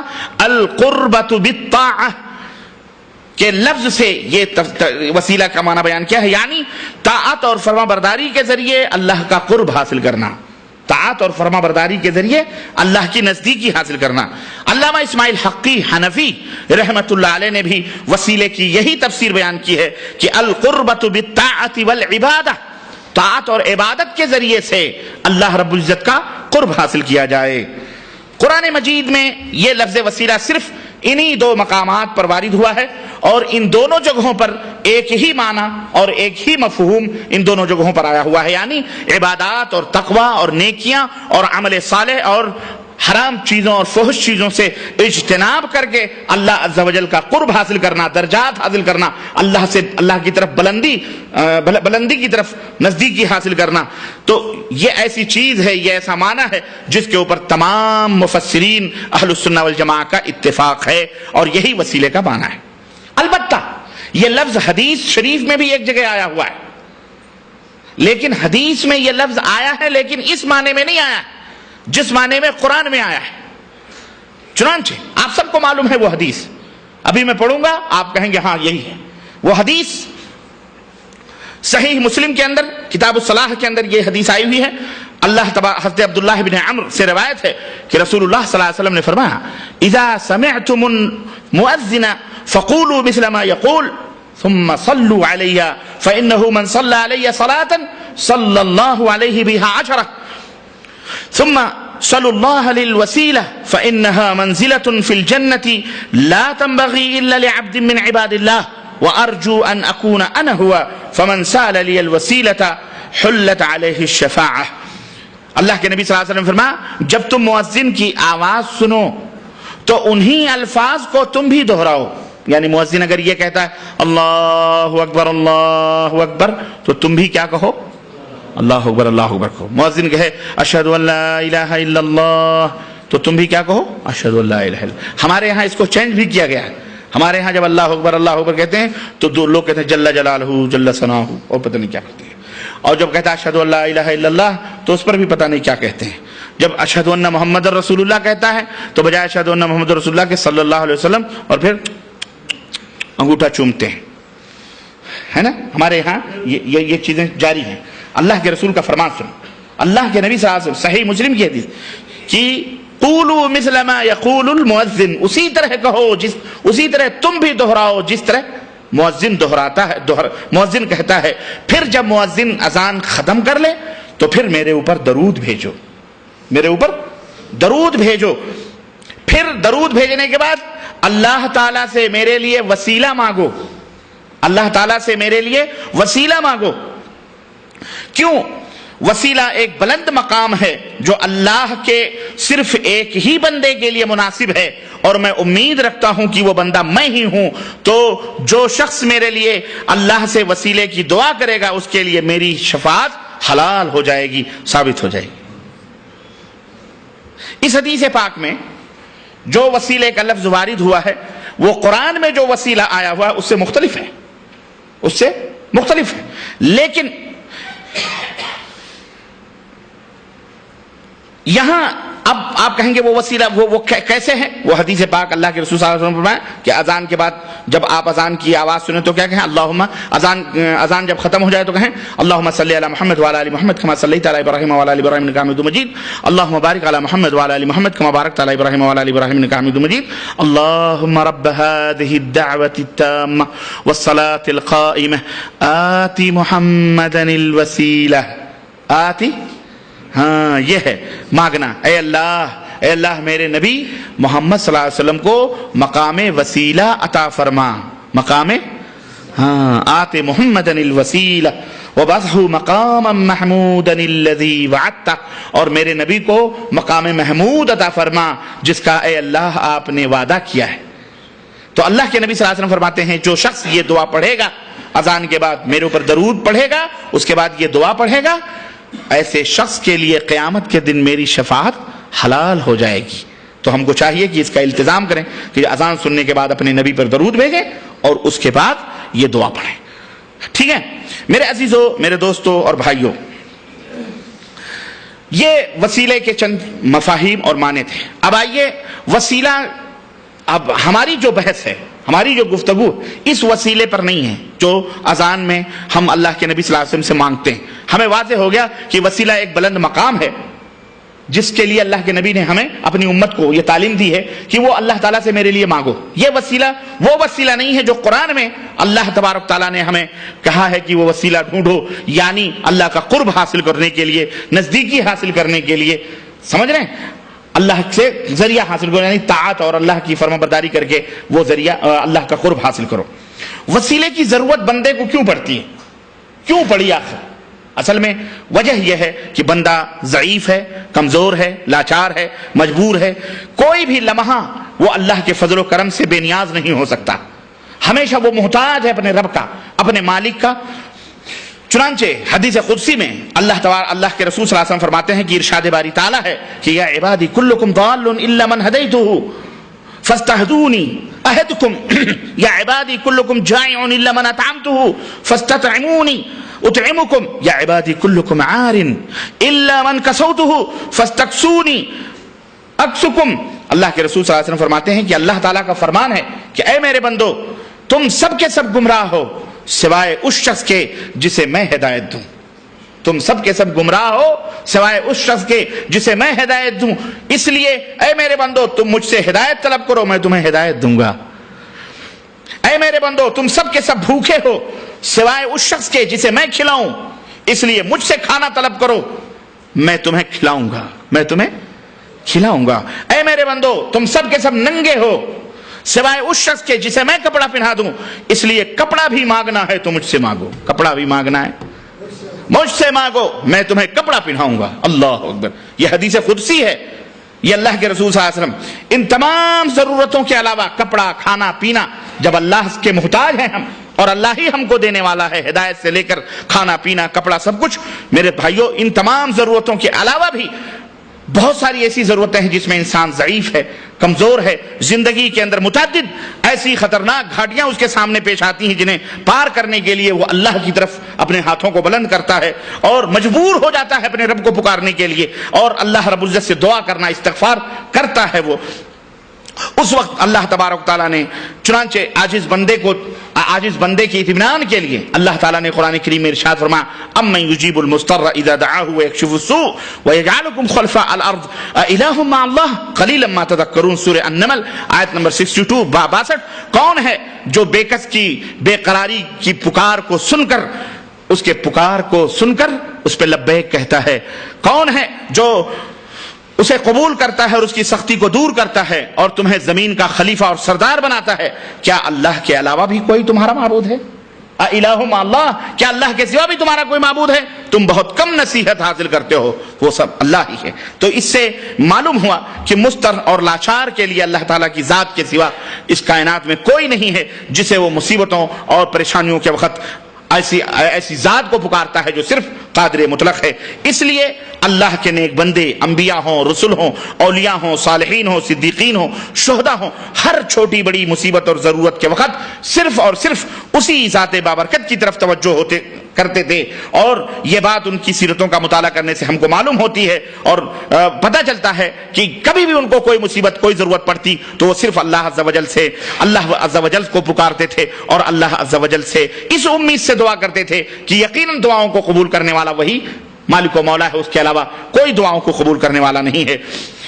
تو میرے عزیزو انہی دعاؤں کی قبولیت، دعا کو قبول کروانے کے لیے وہ مختلف اللہ تعالیٰ نے ڈھنگ اور طریقے بھی بتلائیں کہ مجھ سے مانگو تو اس ڈھنگ سے مانگو۔ انہی آداب میں سے ایک ادب وسیلہ بھی ہے، انہی آداب دعا میں سے ایک ادب وسیلہ بھی ہے، اور وہ ڈھنگ اللہ تعالیٰ نے ہم کو بتائے ہیں، وہ ادب بھی اللہ اور اس کے رسول نے ہم کو سکھلا دیے ہیں کہ اس ادب اور اس ڈھنگ سے اگر اللہ تعالیٰ سے مانگو گے تو اللہ تمہیں ضرور عطا فرمائے گا۔ لیکن بدقسمتی سے جہاں اور بہت ساری چیزیں عبادتوں میں ہمارے گھس گئی ہیں، شرک کے تعلق سے، بدعات کے تعلق سے، اس ادب دعا کی تعلق سے بھی بہت ساری خرافات ہمارے درمیان آ گئیں، اور دعائیں جو مخ العبادہ، جو عبادت کا مخ ہیں، مغز ہیں، یا دعا ہی عبادت ہے، اس میں بھی ہم نے بہت ساری خرافات اور بہت ساری چیزیں لا کر کے گھسیڑ دیں، اس لیے نہ ہماری دعا قبول ہوتی ہے اور نہ ہی ہم نہ دنیا میں کامیاب ہے نہ آخرت، تو اللہ ہی مالک ہے۔ بہت ساری بدعتیں اور بہت ساری چیزیں رواج پا چکی ہیں۔ تو میرے عزیزو، میرے دوستو، ضرورت اس بات کی ہے کہ اس وسیلے کے مسئلے کو سمجھا جائے کہ یہ وسیلہ دعا کے آداب میں سے ایک ادب ہے جسے انبیاء صالحین نے استعمال کیا ہے، اللہ نے اپنے بندوں کو سکھلایا ہے۔ آئیے اب یہ دیکھتے ہیں کہ جب یہ کون سا وسیلہ ہے، کون سا ادب ہے، اور کون سا وسیلہ ہے جو ہمارے لیے حلال ہے، جائز ہے، اور کون سا وسیلہ ہے جو ہمارے لیے حرام اور ممنوع ہے۔ یہیں سے ہم کو پتہ چلتا ہے وسیلے کے دو شکلیں، دو قسمیں ہیں، ایک جائز وسیلہ اور ایک ناجائز وسیلہ جو ہے۔ جائز وسیلہ قرآن کریم اور احادیث کے اوپر گہری نظر رکھنے والے علماء اور طلباء اس حقیقت کو جانتے ہیں اور سمجھتے ہیں کہ جائز وسیلے کی متعدد شکلیں اور صورتیں ہیں، چنانچہ 3 قسمیں عام طور پر تمام شکلوں کو جمع کرنے کے بعد میں جائز وسیلے 3 طرح کے ہیں جو ہمارے لیے حلال ہیں، جائز ہیں اور کرنا چاہیے۔ کتنے ہیں وہ؟ 3 ہیں، یاد رکھیے ذہن میں، اور اس کے علاوہ جتنے ہیں سب حرام ہیں، ممنوع ہیں۔ یہ 3 وسیلے 3 طرح کے وسیلے جائز ہیں۔ پہلا وسیلہ اللہ عز و جل کے ناموں اور اللہ کے پیارے پیارے صفتوں کا وسیلہ لینا۔ اللہ کے نام اللہ ہے، رحمان ہے، رحیم ہے، صفات ہیں رزاق ہے، ذو القوت المتین ہے، متکبر ہے، جبار ہے، قہار ہے، اللہ رب العزت ودود، یہ سب صفات ہیں اللہ تبارک تعالیٰ کی۔ تو وسیلہ لینا اللہ کے ناموں کا اور اللہ تبارک و تعالیٰ کے صفات کا۔ دلیل اس کی کیا ہے؟ اللہ رب العزت نے فرمایا وَلِلَّهِ الْأَسْمَاءُ الْحُسْنَى فَادْعُوهُ بِهَا وَلِلَّهِ الْأَسْمَاءُ الْحُسْنَى فَادْعُوهُ بِهَا وَذَرُوا الَّذِينَ يُلْحِدُونَ فِي أَسْمَائِهِ سَيُجْزَوْنَ مَا كَانُوا يَعْمَلُونَ، سورہ الاعراف آیت نمبر 180۔ اور سنو ترجمہ، اور اللہ تعالیٰ کے تمام نام اچھے ہیں، اللہ کے جتنے بھی نام ہیں، کتنے سب کیا ہیں؟ اچھے ہیں، انہی ناموں سے اسے پکارو۔ انہی ناموں سے اسے پکارو. اسی لیے بہت سارے اہل علم یہ کہتے ہیں اللہ کو ایشور کہنا، پرماتما کہنا، بھگوان کہنا یہ جائز نہیں. اللہ کو گاڈ کہنا، فلانا کہنا جائز نہیں، کیوں؟ یہ اللہ کا نام نہیں ہے. بلکہ بعض اہل علم کہتے ہیں خدا بھی نہیں کہنا چاہیے. کیوں؟ اس لیے کہ خدا کا لفظ یہ اللہ کے ناموں میں سے نہیں ہے. تو تم مومن ہو تو اللہ کا نام یاد کرو. آپ اپنے 14 بچے ہوں، 20 بچے ہوں، سب کے نام کو جانتے ہیں، اپنے خاندان بھر کے ناموں کو جانتے ہیں، چاہے 100 ہوں چاہے 200 ہیں. تو اللہ جو ہمارا سب کچھ ہے، ماوا ہے، ملجا ہے، سب کچھ دینے والا، ہم اس اللہ کے ناموں کو کیوں نہ یاد رکھیں اور کیوں نہ اس نام سے اللہ کو پکاریں؟ اگر آپ کے نام کو چھوڑ کر کوئی دوسرا نام کوئی پکارے تو آپ کو تکلیف ہوگی کہ نہیں تکلیف ہوگی؟ اسی لیے اپنا دیا ہوا نام نہیں، اللہ نے جو اپنے لیے اپنے نام کو منتخب کیا ہے اس نام سے اللہ کو پکارنا چاہیے. تو اللہ ہی کہنا چاہیے، رحمان ہی کہنا چاہیے، رحیم ہی کہنا چاہیے. اس کو خدا، گاڈ اور کیا کہتے ہیں پرماتما، ایشور، پرمیشور، فلانیہ ڈھکانیہ، بھگوان نہیں. یہ سب کافروں کے دیے ہوئے نام ہیں. یہ کس کے نام ہیں؟ کافروں کے دیے ہوئے نام ہیں. اللہ کو ان ناموں سے پکارو جو اللہ نے اپنے لیے منتخب فرمائے ہیں. ٹھیک ہے؟ تو اللہ رب العزت نے فرمایا کہ اللہ تعالیٰ کے تمام نام اچھے ہیں، انہی ناموں سے اسے پکارو. اور ایسے لوگوں کو چھوڑ دو جو اس کے ناموں میں کجروی سے کام لیتے ہیں، ادھر سے ادھر دوسرے نام اختیار کرتے ہیں. انہیں ان کی کجروی کی سزا قیامت کے دن ملے گی. اللہ کے رسول صلی اللہ علیہ وسلم نے بھی ارشاد فرمایا یا ذل جلال والاکرام سے چمٹر ہو، یعنی اللہ سے دعا کرو تو یا ذل جلال والاکرام، یا ذل جلال والاکرام. یہ اللہ کا اللہ کے صفات، ناموں میں سے، صفات میں سے صفت. تو یہ بات خاص، یہ بات ہر شخص کو معلوم ہے کہ اللہ تعالیٰ کے بہت سارے پیارے پیارے نام اور اچھی اچھی صفتیں ہیں جن میں اس کی مختلف خوبیوں کا ذکر ہے. اس لیے جہاں جس چیز کی ضرورت ہو اس کی اس خوبی کو ابھارا جائے. اگر آپ کو روزی چاہیے، اے اللہ تو رزاق ہے، ترزق من یشاء بغیر حساب، جس کو چاہتا ہے ان اللہ یرزق من یشاء، ان اللہ یرزق من یشاء بغیر حساب. اللہ تو جس کو چاہتا ہے بے حساب روزی دیتا ہے. اے اللہ تیرے ناموں میں سے رزاق ہے، میں روزی کا محتاج ہوں، اللہ مجھے روزی دے دے. اے اللہ تو شفا دینے والا ہے، مجھے شفا دے دے. اے اللہ تو، یعنی جیسے جیسے اس کے نام ہیں ان ناموں کی صفتوں سے اس کو پکارا جائے تو یہ اللہ رب العزت کے لیے بہت ہی بہتر ہے. اس لیے بندے کو جس قسم کی ضرورت ہو، علماء نے فرمایا کہ اس قسم کی ضرورت کے پیش نظر اسے یاد کیا جائے. جیسے اے اللہ تو رحمان ہے، رحیم ہے، لہذا ہمارے اوپر رحم فرما. اے اللہ تو رزاق ہے، ہر کس و ناکس اور چرند پرند کو روزی دیتا ہے. اے اللہ میری روزی میں کشادگی دے دے. اے اللہ میری روزی میں برکت دے دے. اے اللہ تو غفور ہے، غفار ہے. اے اللہ میں گنہگار ہوں، بدکار ہوں، اس گنہگار بندے کو معاف فرما دے. سمجھ میں بات آئی کہ نہیں؟ اے اللہ تو ہر نیک و بد کی دعا کو سنتا ہے، سمیع بصیر ہے. اے اللہ اس مسکین اور غریب کی دعا کو بھی سن لے. اے اللہ ہمیں بھی معاف فرما دے. قرآن مجید اور احادیث میں اس قسم کے وسیلوں کی بہت ساری تعداد موجود ہے. میں اگر انہیں ذکر کروں تو آپ کو حیرت ہوگی، اسی میں ٹائم صرف ہو جائے گا. صرف ایک دعا جو حضرت ابراہیم علیہ السلام نے اللہ کے حضور کی تھی، میں وہ دعا آپ کو سناؤں تاکہ آپ کو پتہ چلے کہ حضرت ابراہیم علیہ السلام نے اللہ کے حضور کیسے دعا کی. رب فرماتے ہیں قرآن کریم میں اس کا انداز سورہ ابراہیم میں 38 اور 41 نمبر میں اس کو ذکر کیا گیا ہے. ربنا انک تعلم ما نخفی وما نعلن وما يخفى على الله من شيء في الارض ولا في السماء الحمد لله الذي وهب لي على الكبر اسماعيل واسحاق ان ربي لسميع الدعاء رب اجعلني مقيم الصلاة ومن ذريتي ربنا وتقبل دعاء ربنا اغفر لي ولوالدي وللمؤمنين يوم يقوم الحساب. سنو دعا کے آداب سنو. اللہ کے اسماء صفات کا ذکر ابراہیم نے کیا. کسی کے پاس جاؤ مانگنے کے لیے کچھ تو آپ بھی ایسے نہیں کہ تو فلانے سیٹ صاحب 10 روپے دے دو یا 2000 دے دو. نہیں، بیٹھو گے، حال چال پوچھو گے، تعریف کرو گے. ماشاءاللہ آپ کا نام بڑا سنا ہے ہم نے، غریبوں کی مدد کرتے ہیں، سخاوت کرتے ہیں، اللہ نے آپ کو نوازا ہے، اللہ آپ کو اور دولت دے. اور کہنے کے بعد جب اس سے کہو گے میں بھی ایک ضرورت سے آیا ہوں آپ کی خدمت میں، مجھے ذرا 2000 قرض کی ضرورت ہے یا ہدیے کی ضرورت ہے یا مدد کی ضرورت ہے، تو جب اس طرح سے مانگو گے تو سخت سے سخت دل آدمی ہوگا تو وہ سوچے گا لاؤ کچھ نہ کچھ تو دے ہی دیں. اور اگر جاؤ گے فلانے 2000 روپے دو، نہ آپ سے کبھی پہچان ہے، نہ آپ نے کبھی جانا ہے، نہ کبھی کچھ، ایسے کوئی دے دے گا آپ کو 2000 روپے؟ 10 روپے 1 روپے نہیں دے گا کوئی، الٹا جوتا کھینچ کے مارے گا بغیرت. مانگنے کا ایسے ہی مانگنا. ہم بھی مانگتے ہیں، ہم بھی مانگتے ہیں اللہ تعالیٰ سے، دعا کرتے ہیں. دعا کیسے کرتے ہیں آپ سب جانتے ہیں. ہمارے یہاں کے لوگ دعا کیسے کرتے ہیں؟ دعا مانگ رہے ہیں، ہاتھ اٹھائے ہوئے ہیں، چھت تک ڈال ہیں، بنا دینا دنیا سے، بھاگے دکان کھول لی ہے۔ اللہ کے بندے ایسے اللہ دے گا؟ ایسے تو بندہ نہیں دے گا، اللہ کیا دے گا؟ سمجھ میں بات آ رہی کہ نہیں آ رہی؟ ایسے دعا مانگی جاتی؟ ارے مانگنا ہے، جو مانگنا ہے سلیقے سے اس طرح مانگو۔ در کریم سے بندے کو کیا نہیں ملتا؟ اللہ سے گریہ وزاری کر کے، رو کر، چہرہ بنا کر، رونا نہ آئے پھر بھی تنہائیوں میں کونوں میں بیٹھ کر کپڑا ڈھانپ کر ایسے کبھی اللہ سے مانگو، کبھی آنکھوں میں آنسو نہ آئے تو آنسو لاؤ، اے اللہ میں مسکین ہوں، شرم آ رہی ہے لوگوں سے، چادر ڈھانپ، اللہ میں مسکین ہوں، اللہ میں غریب ہوں، ایسے کر کے اللہ سے مانگو، اللہ دے گا۔ تم مانگو گے ایسے، السلام علیکم ورحمۃ اللہ، السلام علیکم ورحمۃ اللہ، اللہم آمین برحمتک یا ارحم الراحمین، خلاص بھگے۔ ایسے نہیں ہوتے، ایسے دعا نہیں مانگی جاتی۔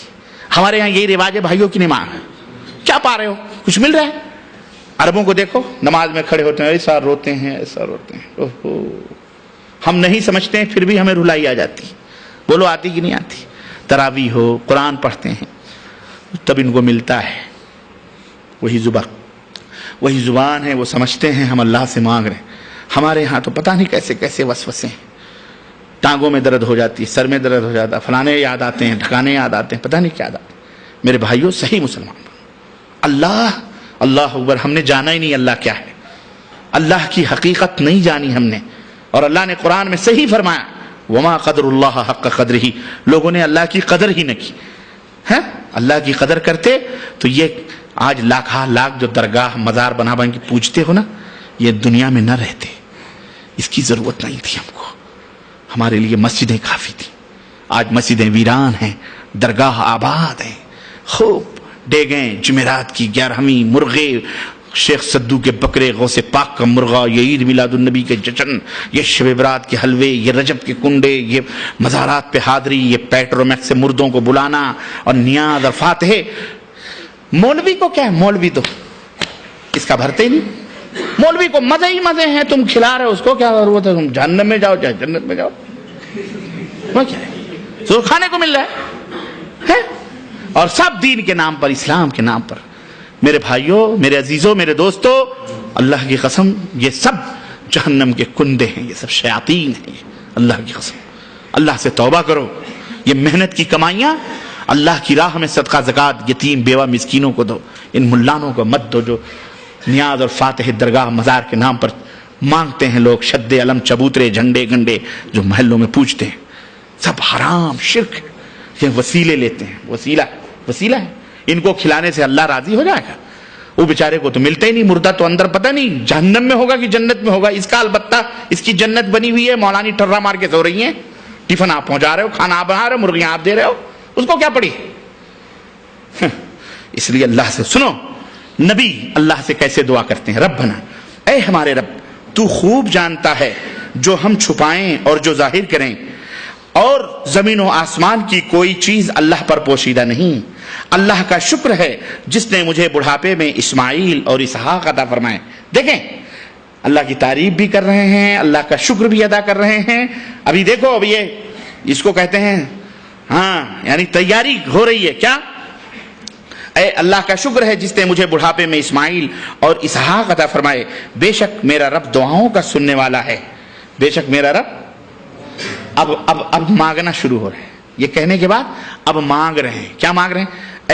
اے میرے پالنے والے، مجھے نماز کا پابند بنا دے۔ اللہ، حضرت ابراہیم کیا کہہ رہے ہیں؟ رب اجعلنی مقیم الصلاۃ، یہ نماز جس کی آج ہم رائے گاہ جا رہے ہیں، ضائع جا رہے ہیں، اللہ کی قسم یہ نماز سب سے پہلے پوچھی جائے گی۔ عقیدے کی اصلاح کے بعد، توحید کے بعد سب سے پہلے نماز ہے۔ اس کو ضائع کرنے والے کبھی آباد نہیں ہو سکتے۔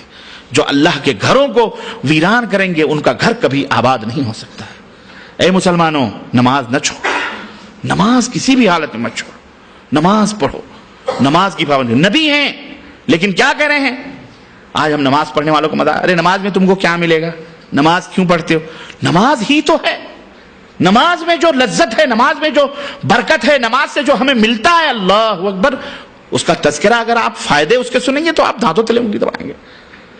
آپ کو پتہ نہیں نماز کی اہمیت کا، بہت بڑی اہمیت ہے اس کی. نہ کچھ پیسہ لگتا ہے، نہ روپیہ لگتا ہے، نہ کچھ. گرمی ہو سردی ہو بہترین قالینوں پر وضو بنا کر، حمامات صاف ستھرے خوشبودار وضو بنا کر مسجد میں آپ جاؤ نماز پڑھو. ہمارے گھروں میں ایسی قالینیں نصیب نہیں ہیں جن پر ہم کم از کم 10-15 منٹ کے لیے اللہ کے دربار میں کھڑے ہو کے سجدہ کرتے ہیں. ہے کہ نہیں؟ کتنی باعزت چیز ہے.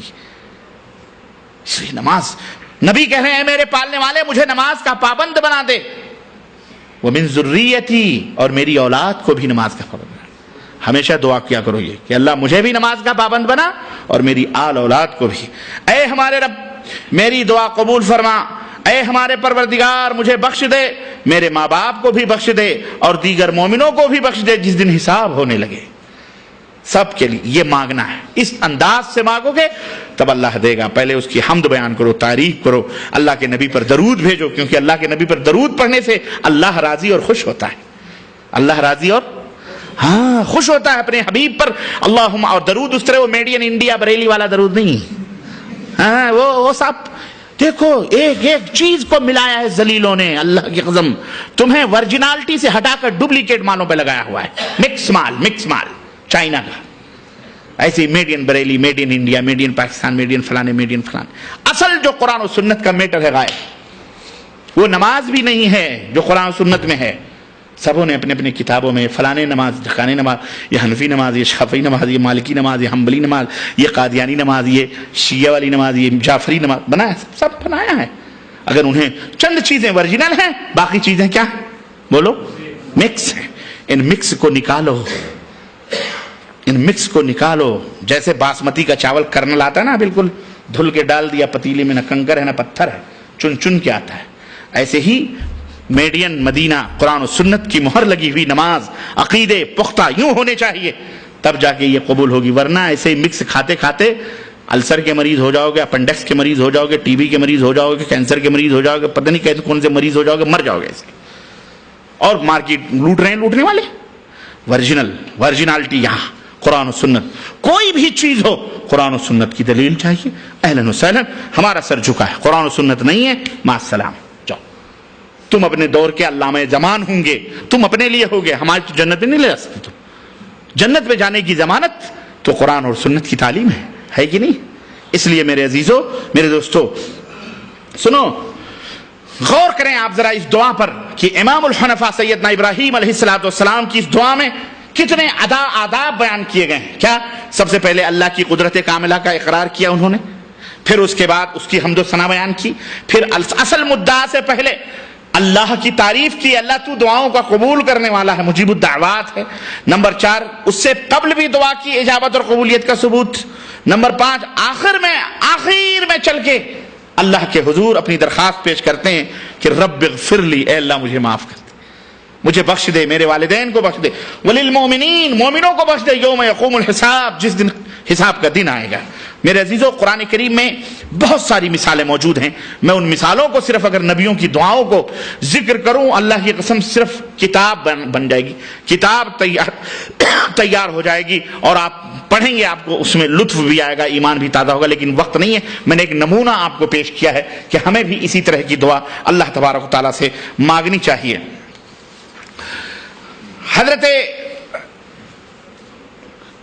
حدیثوں میں بھی اس کا ذکر ہے. حضرت انس بن مالک رضی اللہ تعالیٰ عنہ فرماتے ہیں کہ ایک بار میں نبی کریم صلی اللہ علیہ وسلم کی خدمت میں حاضر تھا اور کچھ ہی دور ایک شخص کھڑا نماز پڑھ رہا تھا، جو رکوع اور سجدے اور تشہد سے فارغ ہوا تو دعا کرنے لگا اور اپنی دعا میں کہہ رہا تھا کہ اللہم انی اسألک بأن لک الحمد لا الہ الا انت المنان بدیع السماوات والارض یا ذا الجلال والاکرام یا حی یا قیوم انی اسألک الجنہ واعوذ بک من النار. سنن نسائی کے اندر یہ حدیث اور ابو داؤد کے اندر بھی، ابن ماجہ کے اندر بھی یہ حدیث ہے. اس کی یہ دعا سن کر نبی کریم صلی اللہ علیہ وسلم نے اپنے صحابہ سے فرمایا کہ تم لوگ کیا سمجھ رہے ہو کہ اس نے کس واسطے سے مانگا ہے؟ صحابہ نے جواب دیا کہ اللہ اور اس کا رسول بہتر جانتے ہیں. تو آپ صلی اللہ علیہ وسلم نے ارشاد فرمایا، اس ذات کی قسم جس کے قبضے میں میری جان ہے، اس نے اللہ کے اس عظیم نام کا وسیلہ دے کر دعا کی ہے کہ جب اس نام کے وسیلے سے دعا کی جائے تب وہ دعا قبول فرماتا ہے.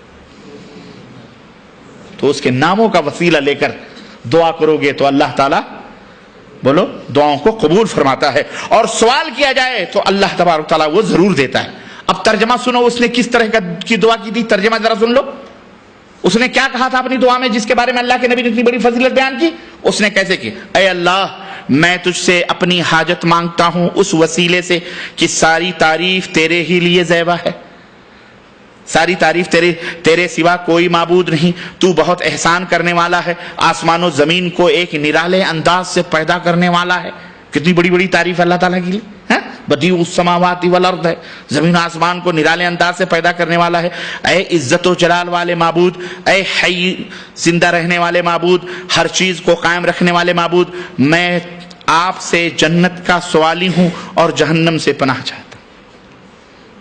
اسألک الجنہ واعوذ بک من النار، تجھ سے جنت چاہتا ہوں اور جہنم سے پناہ چاہتا ہوں۔ کتنی اچھی دعا ہے اس پر اللہ کے رسول صلی اللہ علیہ وسلم نے اس کو فرمایا کہ اس مختصر نگین کتنی پیاری دعا کہ جب اللہ سے اس طرح کی دعا مانگی جائے تو اللہ تعالیٰ قبول فرماتا ہے۔ تو اس آیت کریمہ سے اور اس حدیث سے دلیل سے وسیلے کی ایک قسم کا ہم کو پتہ چلا کہ جب دعا کی جائے اللہ کے ناموں اور اللہ کے صفات کے وسیلے سے تو اللہ ان دعاؤں کو قبول فرماتا ہے۔ دلیل موجود ہے قرآن کی اور حدیث کی بھی آپ کے سامنے آ گئی، بات سمجھ گئے کہ نہیں سمجھ گئے؟ دوسرا وسیلہ جائز ہے، یہ بھی وسیلہ جائز، اور دوسرا وسیلہ اعمال صالحہ کا وسیلہ، اعمال صالحہ کا وسیلہ لینا۔ آپ جو عمل صالح کرتے ہیں، نماز پڑھتے ہیں، روزہ رکھتے ہیں، حج کرتے ہیں، زکوٰۃ دیتے ہیں، صدقہ کرتے ہیں، خیرات کرتے ہیں، نیکی کرتے ہیں، ایک دوسرے کے اوپر احسان کرتے ہیں، بھلائی کرتے ہیں، والدین کے ساتھ، بہن کے ساتھ، بھائیوں کے ساتھ جو کچھ بھی آپ نیکیاں کرتے ہیں، اپنے دوست احباب کے ساتھ مسجد بنوا دیتے ہیں، سرائے خانہ بنوا دیتے ہیں، امت مسلمہ کے لیے خیر اور بھلائی کے لیے کچھ بھی خدمات کر دیتے ہیں، یہ سارے کا سارا عمل صالح ہے، نیک عمل ہے، اچھا عمل ہے۔ سچ بولتے ہیں، جھوٹ نہیں بولتے، چوری نہیں کرتے، چکاری نہیں کرتے، جلاک نہیں کرتے، بدکاری نہیں کرتے، یہ سب فحش اور منکرات اور بے حیائیوں سے بچتے ہیں، یہ سب کا سب عمل صالح ہے۔ تو اپنے عمل صالح کا وسیلہ لینا یہ بھی شریعت کے اندر حلال ہے، جائز ہے۔ اس کی اور اس عمل میں جتنا خلوص ہوگا اتنے ہی سمجھو، جتنا گھی ڈالو گے اتنا ہی مال چوکھا ہوگا، جتنی شکر ڈالو گے اتنا ہی، جتنا خلوص اور للہیت ہوگی اسی حساب سے وہ جو ہے آپ کی دعا قبول ہوگی، اور جتنی اس کے اندر مفاد اور نمود اور ریاکاری ہوگی اتنا ہی وہ دعا قبول نہیں ہوگی۔ اس لیے مومن کے لیے ضروری ہے کہ ہر نیک کام پر صرف اور صرف مخلصین لہ الدین حنفاء للہ کا مطالبہ اس سے ہے کہ جب وہ اللہ کی عبادت کرے تو خشوع اور خضوع اور اللہ کی رضا اور خوشی کو پانے کے لیے کرے۔ چنانچہ حضرت ابو امامہ فرماتے ہیں کہ ایک شخص نبی کریم صلی اللہ علیہ وسلم کی خدمت میں حاضر ہو کر عرض کیا، اس شخص کے بارے میں اللہ کے نبی کیا فرماتے ہیں؟ جو مال غنیمت کے لیے جہاد کرتا ہے، مسلمانوں کے ساتھ لڑتا ہے، لیکن کس لیے؟ مقصد یہ ہوتا ہے لڑکے جیت جائیں گے، مال غنیمت ملے گی، لونڈی ملے گی، سونا ملے گا، چاندی ملے گی، سب ہیرے پائے ملیں گے۔ آپ نے فرمایا لیس لہ شیء، اس کے لیے کچھ بھی نہیں ہے۔ سائل نے یہی بات تین دفعہ کہ وہ نام و نمود کے لیے، دکھاوے کے لیے، آپ نے فرمایا اس کے لیے کچھ بھی نہیں ہے، کچھ بھی نہیں، تین دفعہ یہی جواب دے۔ پھر اللہ تبارک تعالی، پھر اللہ کے رسول صلی اللہ علیہ وسلم نے فرمایا سنو، ان اللہ لا يقبل من العمل الا ما كان له خالصا وابتغي به وجهه، اللہ تبارک تعالی صرف وہی عمل قبول فرماتا ہے جو خالص اللہ کو خوش کرنے کے لیے کیا گیا ہو اور اس عمل کے ذریعے اس کی مرضی اور اس کی رضا مطلوب ہو، اللہ صرف وہی عمل قبول فرماتا ہے، بقیہ سارے اعمال منہ پہ مار دیے جاتے ہیں۔ یہ جو میں کھڑا ہوں اگر یہ اللہ کی خوشی کے لیے نہیں ہے تو یہ بھی بیکار ہے۔ ہم آئے ہیں اتنی دور سے، اللہ کی رضا اور خوشنودی نہیں، اپنی ریاکاری، نمود، دکھاوا، مجھے لوگ علامہ کہیں، مجھے لوگ عالم کہیں، یا آپ کہیں بھی ربانی صاحب کے درس میں گئے تھے، فلانا سیکھ کے آئے، اگر یہ نیتیں ہیں تو بیکار ہے، اس کا کوئی فائدہ نہیں ہے۔ اللہ ہمیں ایسے ریاکاری اور نمود سے محفوظ رکھے، اور اللہ ہمارے اس عمل کو عمل خالص لوجہ اللہ، اللہ کے رضا کے لیے اللہ تعالیٰ اسے بنا دے، آمین یا رب العالمین۔ اللہ کے رسول صلی اللہ علیہ وسلم فرماتے، اور سنو کیوں اللہ مار دے گا منہ پہ؟ کیوں؟ اس لیے کہ اس دنیا میں اللہ کے ہاں مچھر کے پر کے برابر بھی اس کی کوئی حیثیت نہیں۔ اللہ کے رسول صلی اللہ علیہ وسلم فرماتے ہیں دنیا ملعونۃ ومنعور ما فیہا الا ما ابتغی بہ وجہ اللہ، دنیا خود بھی ملعون ہے اور اس کے اندر جو کچھ بھی ہے سب ملعون ہے سوائے اس چیز کے جس کے ذریعے رب کی رضا حاصل کی جائے، اللہ کی خوشی حاصل کی جائے، وہی محترم ہے اور وہی معزز ہے، باقی سب چیزیں کیا ہیں؟ ملعون ہیں۔ اس لیے ہر مومن کو چاہیے کہ اس کے پاس ایسے اعمال کا کچھ نہ کچھ ذخیرہ موجود ہو جس میں شرک کا کوئی بھی شائبہ موجود نہ ہو اور خزانہ موجود ہو، ایسا جس میں زیادہ سے زیادہ اللہ کی رضا اور اللہ کی خوشنودی موجود ہو۔ چنانچہ جو اللہ کا جتنا ہی مقرب ہوگا تو اس سے متعلق اللہ رب العزت نے ارشاد فرمایا کہ لئن سألنی لأعطینہ، اگر وہ مجھ سے مانگے گا تو میں اسے دوں گا، اگر اس نے میرے لیے عمل کیا ہے جب جب وہ مانگے گا میں اسے دوں گا۔ تو اس طرح سے ہمیں یہ معلوم ہوا میرے عزیزوں کہ عمل کا اعمال صالحہ کا وسیلہ لینا ہمارے لیے حلال ہے۔ چنانچہ قرآن کریم سے ایک مثال میں دے کر اور حدیث سے ایک مثال دے کر میں اپنی بات کو آگے بڑھاؤں کہ اعمال صالحہ کیسے۔ سنو، عیسیٰ علیہ السلام کے حواریوں کے ذکر میں اللہ تعالیٰ فرماتا ہے کہ انہوں نے دعا کی، کیا؟ ربنا آمنا بما انزلت واتبعنا الرسول فاکتبنا مع الشاہدین، اے ہمارے پالنہار معبود، ہم تیری اتاری ہوئی وحی پر ایمان لے آئے اور ہم نے تیرے رسول کی اتباع کی، اس لیے تو ہمارا نام گواہی دینے والوں کے ساتھ لکھ دے۔ تو رسول کی اتباع کرنا یہ نیک عمل ہے، اچھا عمل ہے کہ نہیں؟ بولو۔ انہوں نے رسول کی اتباع کو وسیلہ بنایا، انہوں نے ایمان کو وسیلہ بنایا۔ اس سے پتہ چلا کہ عمل صالح کو وسیلہ بنانا کیا ہے؟ حلال ہے اور جائز ہے۔ اسی طرح حدیث میں حضرت ابراہیم علیہ، مختصر واقعہ میں بیان کروں، حضرت ابراہیم، حضرت سارہ جو حضرت ابراہیم کی بیوی تھی، گئی، آپ کو واقعہ معلوم ہوگا، فرعون کے بستی میں پہنچے، بڑی خوبصورت تھی حضرت سارہ، دنیا کی سب سے حسین ترین عورت تھی حضرت ابراہیم کی بیوی۔ چنانچہ فرعون کی خبیث کی یہ عادت تھی کہ جب بھی کسی خوبصورت عورت کو دیکھتا تھا تو وہ اپنے محل سرا میں بلا لیتا تھا عیاشی کے لیے۔ تو حضرت ابراہیم علیہ السلام کو بلایا، اس نے کہا یہ کون ہے؟ تو بیوی ہوتی تو بلا دیتا، تو حضرت ابراہیم نے توریہ کیا، یعنی کیا کہا؟ یہ ہماری بہن ہے۔ اور حضرت سارہ سے کہا اسلام میں ہم سب بھائی بھائی بہن ہیں، ہر مومن ایک دوسرے کا بھائی ہے، اس نحس سے ہم دونوں اسلامی بھائی ہیں، تو ہم اس سے کہہ دیں گے کہ ہم تمہاری بہن ہو اور تم کہہ دینا ہمارے بھائی ہیں تو بچ جائیں گے۔ چنانچہ حضرت ابراہیم نے کہا یہ ہماری بہن ہے، لیکن اس کے باوجود بھی اس خبیث نے کیا کیا؟ حضرت سارہ کو گرفتار کروایا اور اپنے محل میں بلوایا۔ چنانچہ جب بدنیتی کے ساتھ اس نے اپنا ہاتھ بڑھانا چاہا حضرت سارہ پر، تو حضرت سارہ باوضو ہو کر نماز پڑھنے لگی اور اللہ تبارک تعالیٰ سے انہوں نے دعا کرنے لگی، اور اللہ سے کیا دعا کی محل میں؟ اللہم ان کنت تعلم انی آمنت بک وبرسولک واحسنت فرجی الا علی زوجی فلا تسلط علی الکافر، اے اللہ تو جانتا ہے کہ میں تجھ پر ایمان لائی ہوں، تیرے رسول پر بھی ایمان لائی ہوں، تجھ پر بھی ایمان لائی ہوں، تیرے رسول پر بھی ایمان لائی ہوں، اور میں نے اپنے شوہر کے علاوہ شرمگاہ کی حفاظت کی ہے، میں کبھی زنا نہیں میں نے کروایا ہے، میں نے اپنے تو یہ عمل ہے نا، زنا نہ کرنا، بے حیائی سے بچنا، یہ عمل صالح ہے۔ انہوں نے عمل صالح کو وسیلہ بنایا، اے اللہ تو یہ جانتا ہے، مجھے اس ظالم سے نجات دے دے، اس کافر سے نجات دے دے۔ چنانچہ حدیثوں میں آتا ہے کہ آپ نے ابھی اپنی دعا سے ہاتھ بھی نیچے نہ اٹھائے کہ اس فرعون کے اوپر مرغی طاری ہو گئی اور تشنج کا شکار ہو گیا، وہیں پتھر بن کر کے کھڑا ہو گیا، کیفیت طاری ہو گئی، یعنی ایسا جام ہو گیا اس کا ہاتھ اور پیر کہ وہیں گر گرانے لگا، روزانہ میرے لیے دعا کر دے تو جادوگرنی ہے، میرے لیے دعا کر دے تو جادوگرنی ہے، میں تجھے چھوڑ دوں گا۔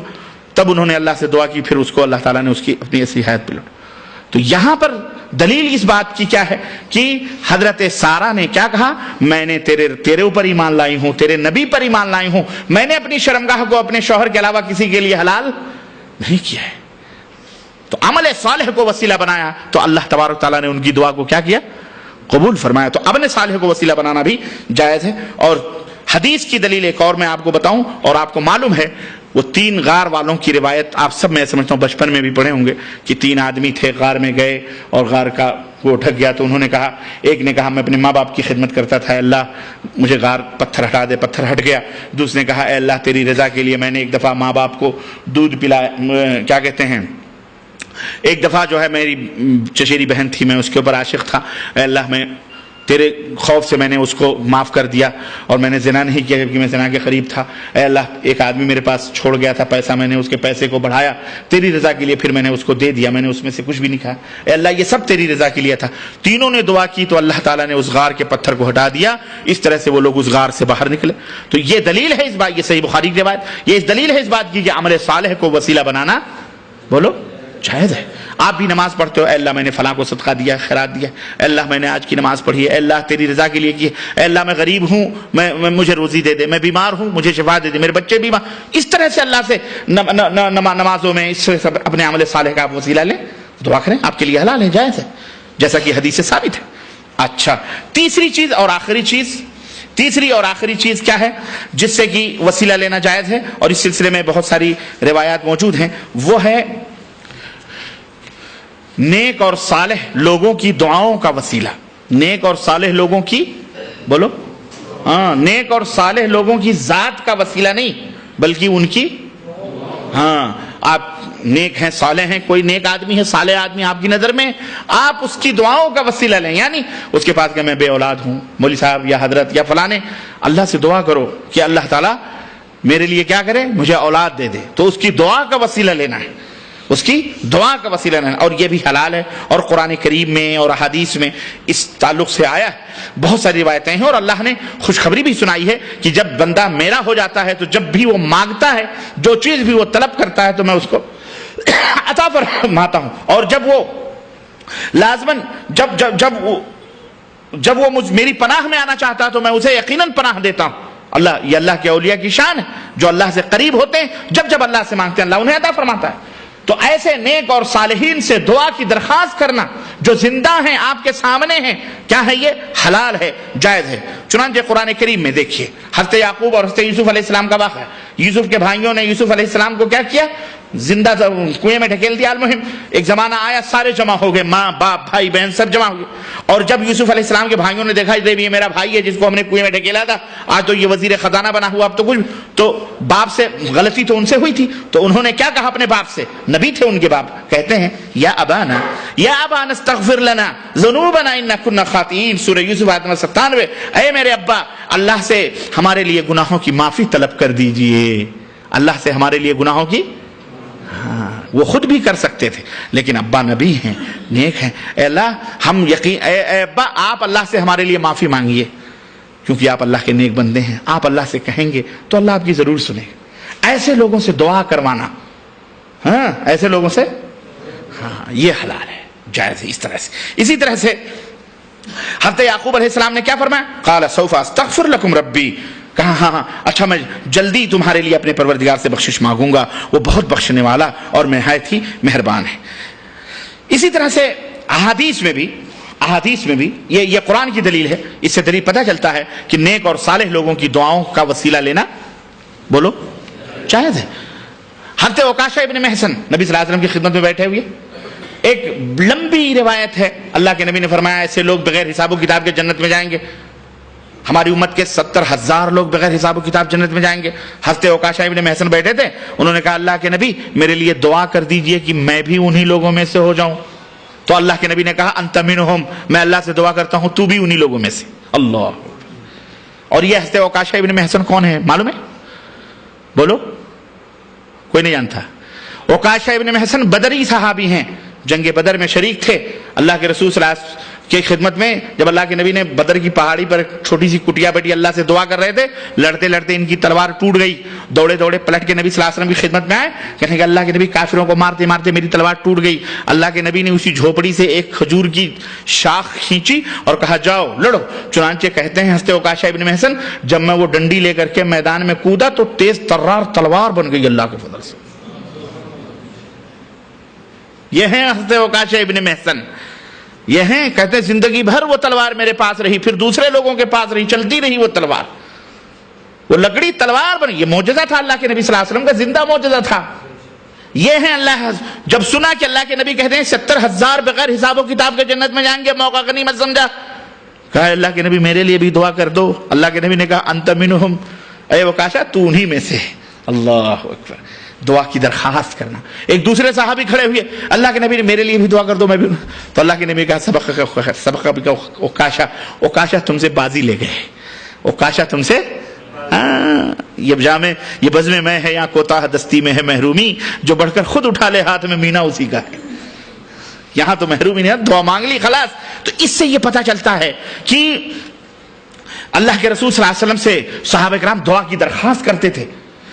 ایک بدو, بڑی لمبی روایتیں. حضرت انس کہتے ہیں کہ جمعے کا دن تھا, اللہ کے نبی منبر پر خطبہ دے رہے تھے, ایک بدو آیا اور اس نے کہا اے اللہ کے دروازے کی طرف جو ممبر کھلتا تھا اسی طرف سے آیا اور اس نے کہا کھڑے ہو کر کے خطبہ ہو رہا ہے, اسی خطبے کے دوران اس چلانے لگا. اس نے کہا اللہ کے نبی مال برباد ہو گئے, اہل و عیال بھوکے ہیں, چوپائے اونٹ گھوڑے بکریاں مر رہی ہیں, بھوک لگی ہے, پیاسے, راستہ ختم ہو چکا ہے, دعا کرو اللہ تعالیٰ بارش برسائے.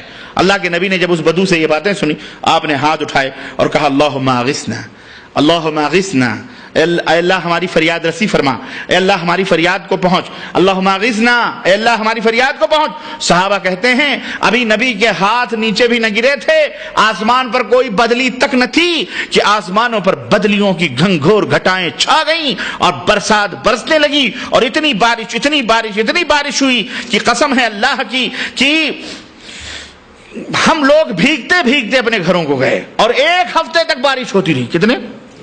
1 ہفتے تک مسلسل. دوسری جمعہ کو اللہ کے نبی خطبہ دینے کھڑے تھے, خطبہ دے رہے تھے, وہی اعرابی پھر آیا اور اسی دروازے سے آیا, اور دوسری جمعہ کو اسی دروازے سے حاضر ہو کر کے اس نے کہا کہ کہنے لگا یا رسول اللہ مکانات گر گئے, گھر منہدم ہو گئے, راستے بند ہو گئے, جانور ہلاک ہو گئے, گھاس بھوس بہہ گئے, دعا کرو یہ بارش تھم جائے, دعا کرو یہ بارش. اللہ کے نبی نے فوراً اس کی مسکرائے, اللہ کے نبی خطبہ دیتے دیتے مسکرائے اور اپنے دونوں ہاتھ کو اٹھایا, اللہم حوالینا ولا علینا, اے اللہ اس بارش کو ہمارے ارد گرد کر دے, ہمارے مدینے سے بارش کو ہٹا لے. صحابہ کہتے ہیں اے اللہ, اللہ کی قسم آپ یہ دعائیہ کلمات پڑھتے جاتے اور آسمان کی طرف اپنے دست مبارک سے اشارہ کرتے جاتے, آپ جس طرف اشارہ فرماتے بدلیاں ادھر کو ہو لیتی تھی. اللہ, یہ معجزہ تھا ہمارے نبی حضرت محمد الرسول اللہ. کیوں نہ ہو, کیوں نہ ہو, سید الانبیاء ہیں. ہاں دعا کریں. اللہ اکبر. میرے عزیزو آج تم بھی بنو نا تو یہ شمس و قمر, یہ چاند ستارے سب تمہارے غلام بن جائیں, تمہارے غلام بن جائیں. ہم نے بھی سمندر میں بنائے ہیں, رستے کی نہیں بنائے ہیں. بولو دشت تو دشت ہے, دریا بھی نہ چھوڑے ہم نے, بحر ظلمات میں دوڑا دیے گھوڑے ہم نے.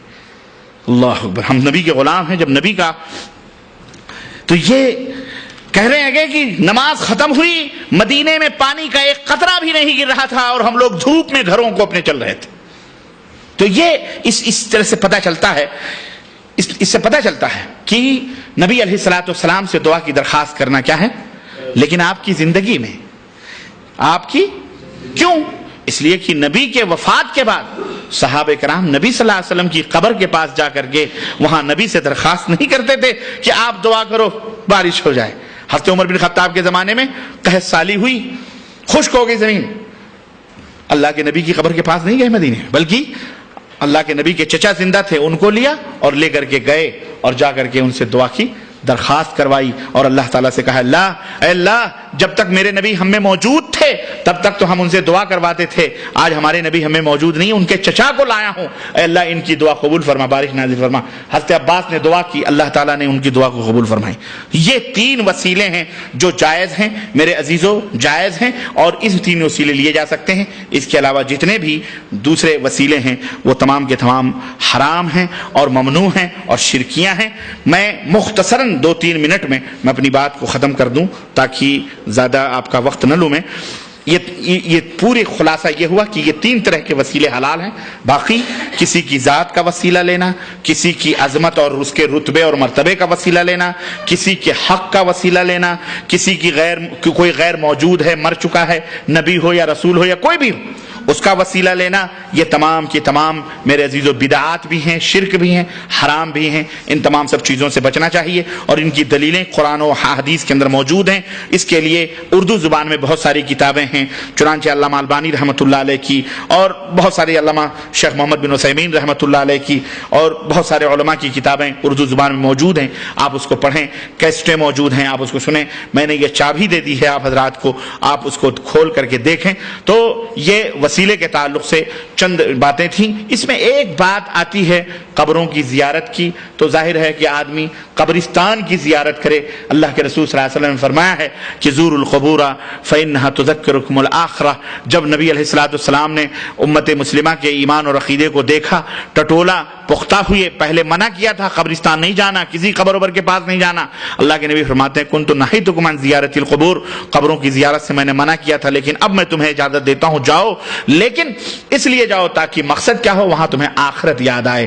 تو قبرستان جاؤ تاکہ آخرت یاد آئے، اور وہاں جا کر کے آخرت کو یاد کرو کہ بڑے بڑے بادشاہ، بڑے بڑے امیر یہاں سوئے ہوئے ہیں، ایک دن ہمیں بھی یہیں آنا ہے. اس لیے نہیں کہ وہاں جو ہے دھوم دھڑکے اور عرس اور میلے اور ٹھیلے اور یہ جو گاجے باجے ہوتے ہیں، گجیڑی بھنگڑی، یہ سب کرنے کے لیے جاؤ. آپ سب ان حضرات، آپ سب ان حقیقتوں کو جانتے ہیں. تو میرے عزیزو، میرے دوستو، یہ وسیلہ کا اور زیارت قبر کا اور زیارت قبر کے ادب میں سے یہ ہے کہ وہاں جاؤ تو ان کے اوپر سلام کرو، السلام علیکم اہل القبور، یہ اور جو ہے اغفر اللہ لنا ولکم انتم سلفنا ونحن بکم لاحقون، یہ دعا پڑھو. اور وہاں چومنا، چاٹنا، اس پر بیٹھنا، وہاں چپل پہن کے چلنا، یا قبر پر بیٹھنا، یا چراغ جلانا، یا بتی جلانا، یا اگربتی جی، یہ سارے حرام اور بدعت اور شرکیات میں سے ہیں.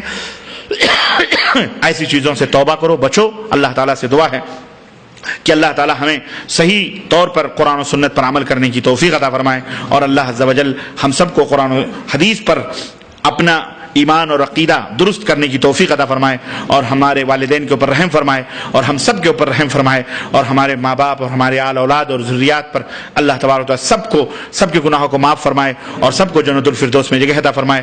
ہم سب کو اللہ تبارک و تعالیٰ اپنے نبی کی شفاعت نصیب فرمائے، اور اللہ تعالیٰ قیامت کے دن انہیں ہم سب کا شفیع بنائے اور سفارش کرنے والا بنائے. اور اللہ تعالیٰ ہم نے جتنا کہا ہے، سنا ہے، اللہ کہنے اور سننے سے زیادہ ہم سب کو عمل کرنے کی توفیق عطا فرمائے. آمین یا رب العالمین. وصلی اللہ علی نبینا محمد وعلی آلہ وصحبہ اجمعین. والسلام علیکم ورحمۃ اللہ وبرکاتہ.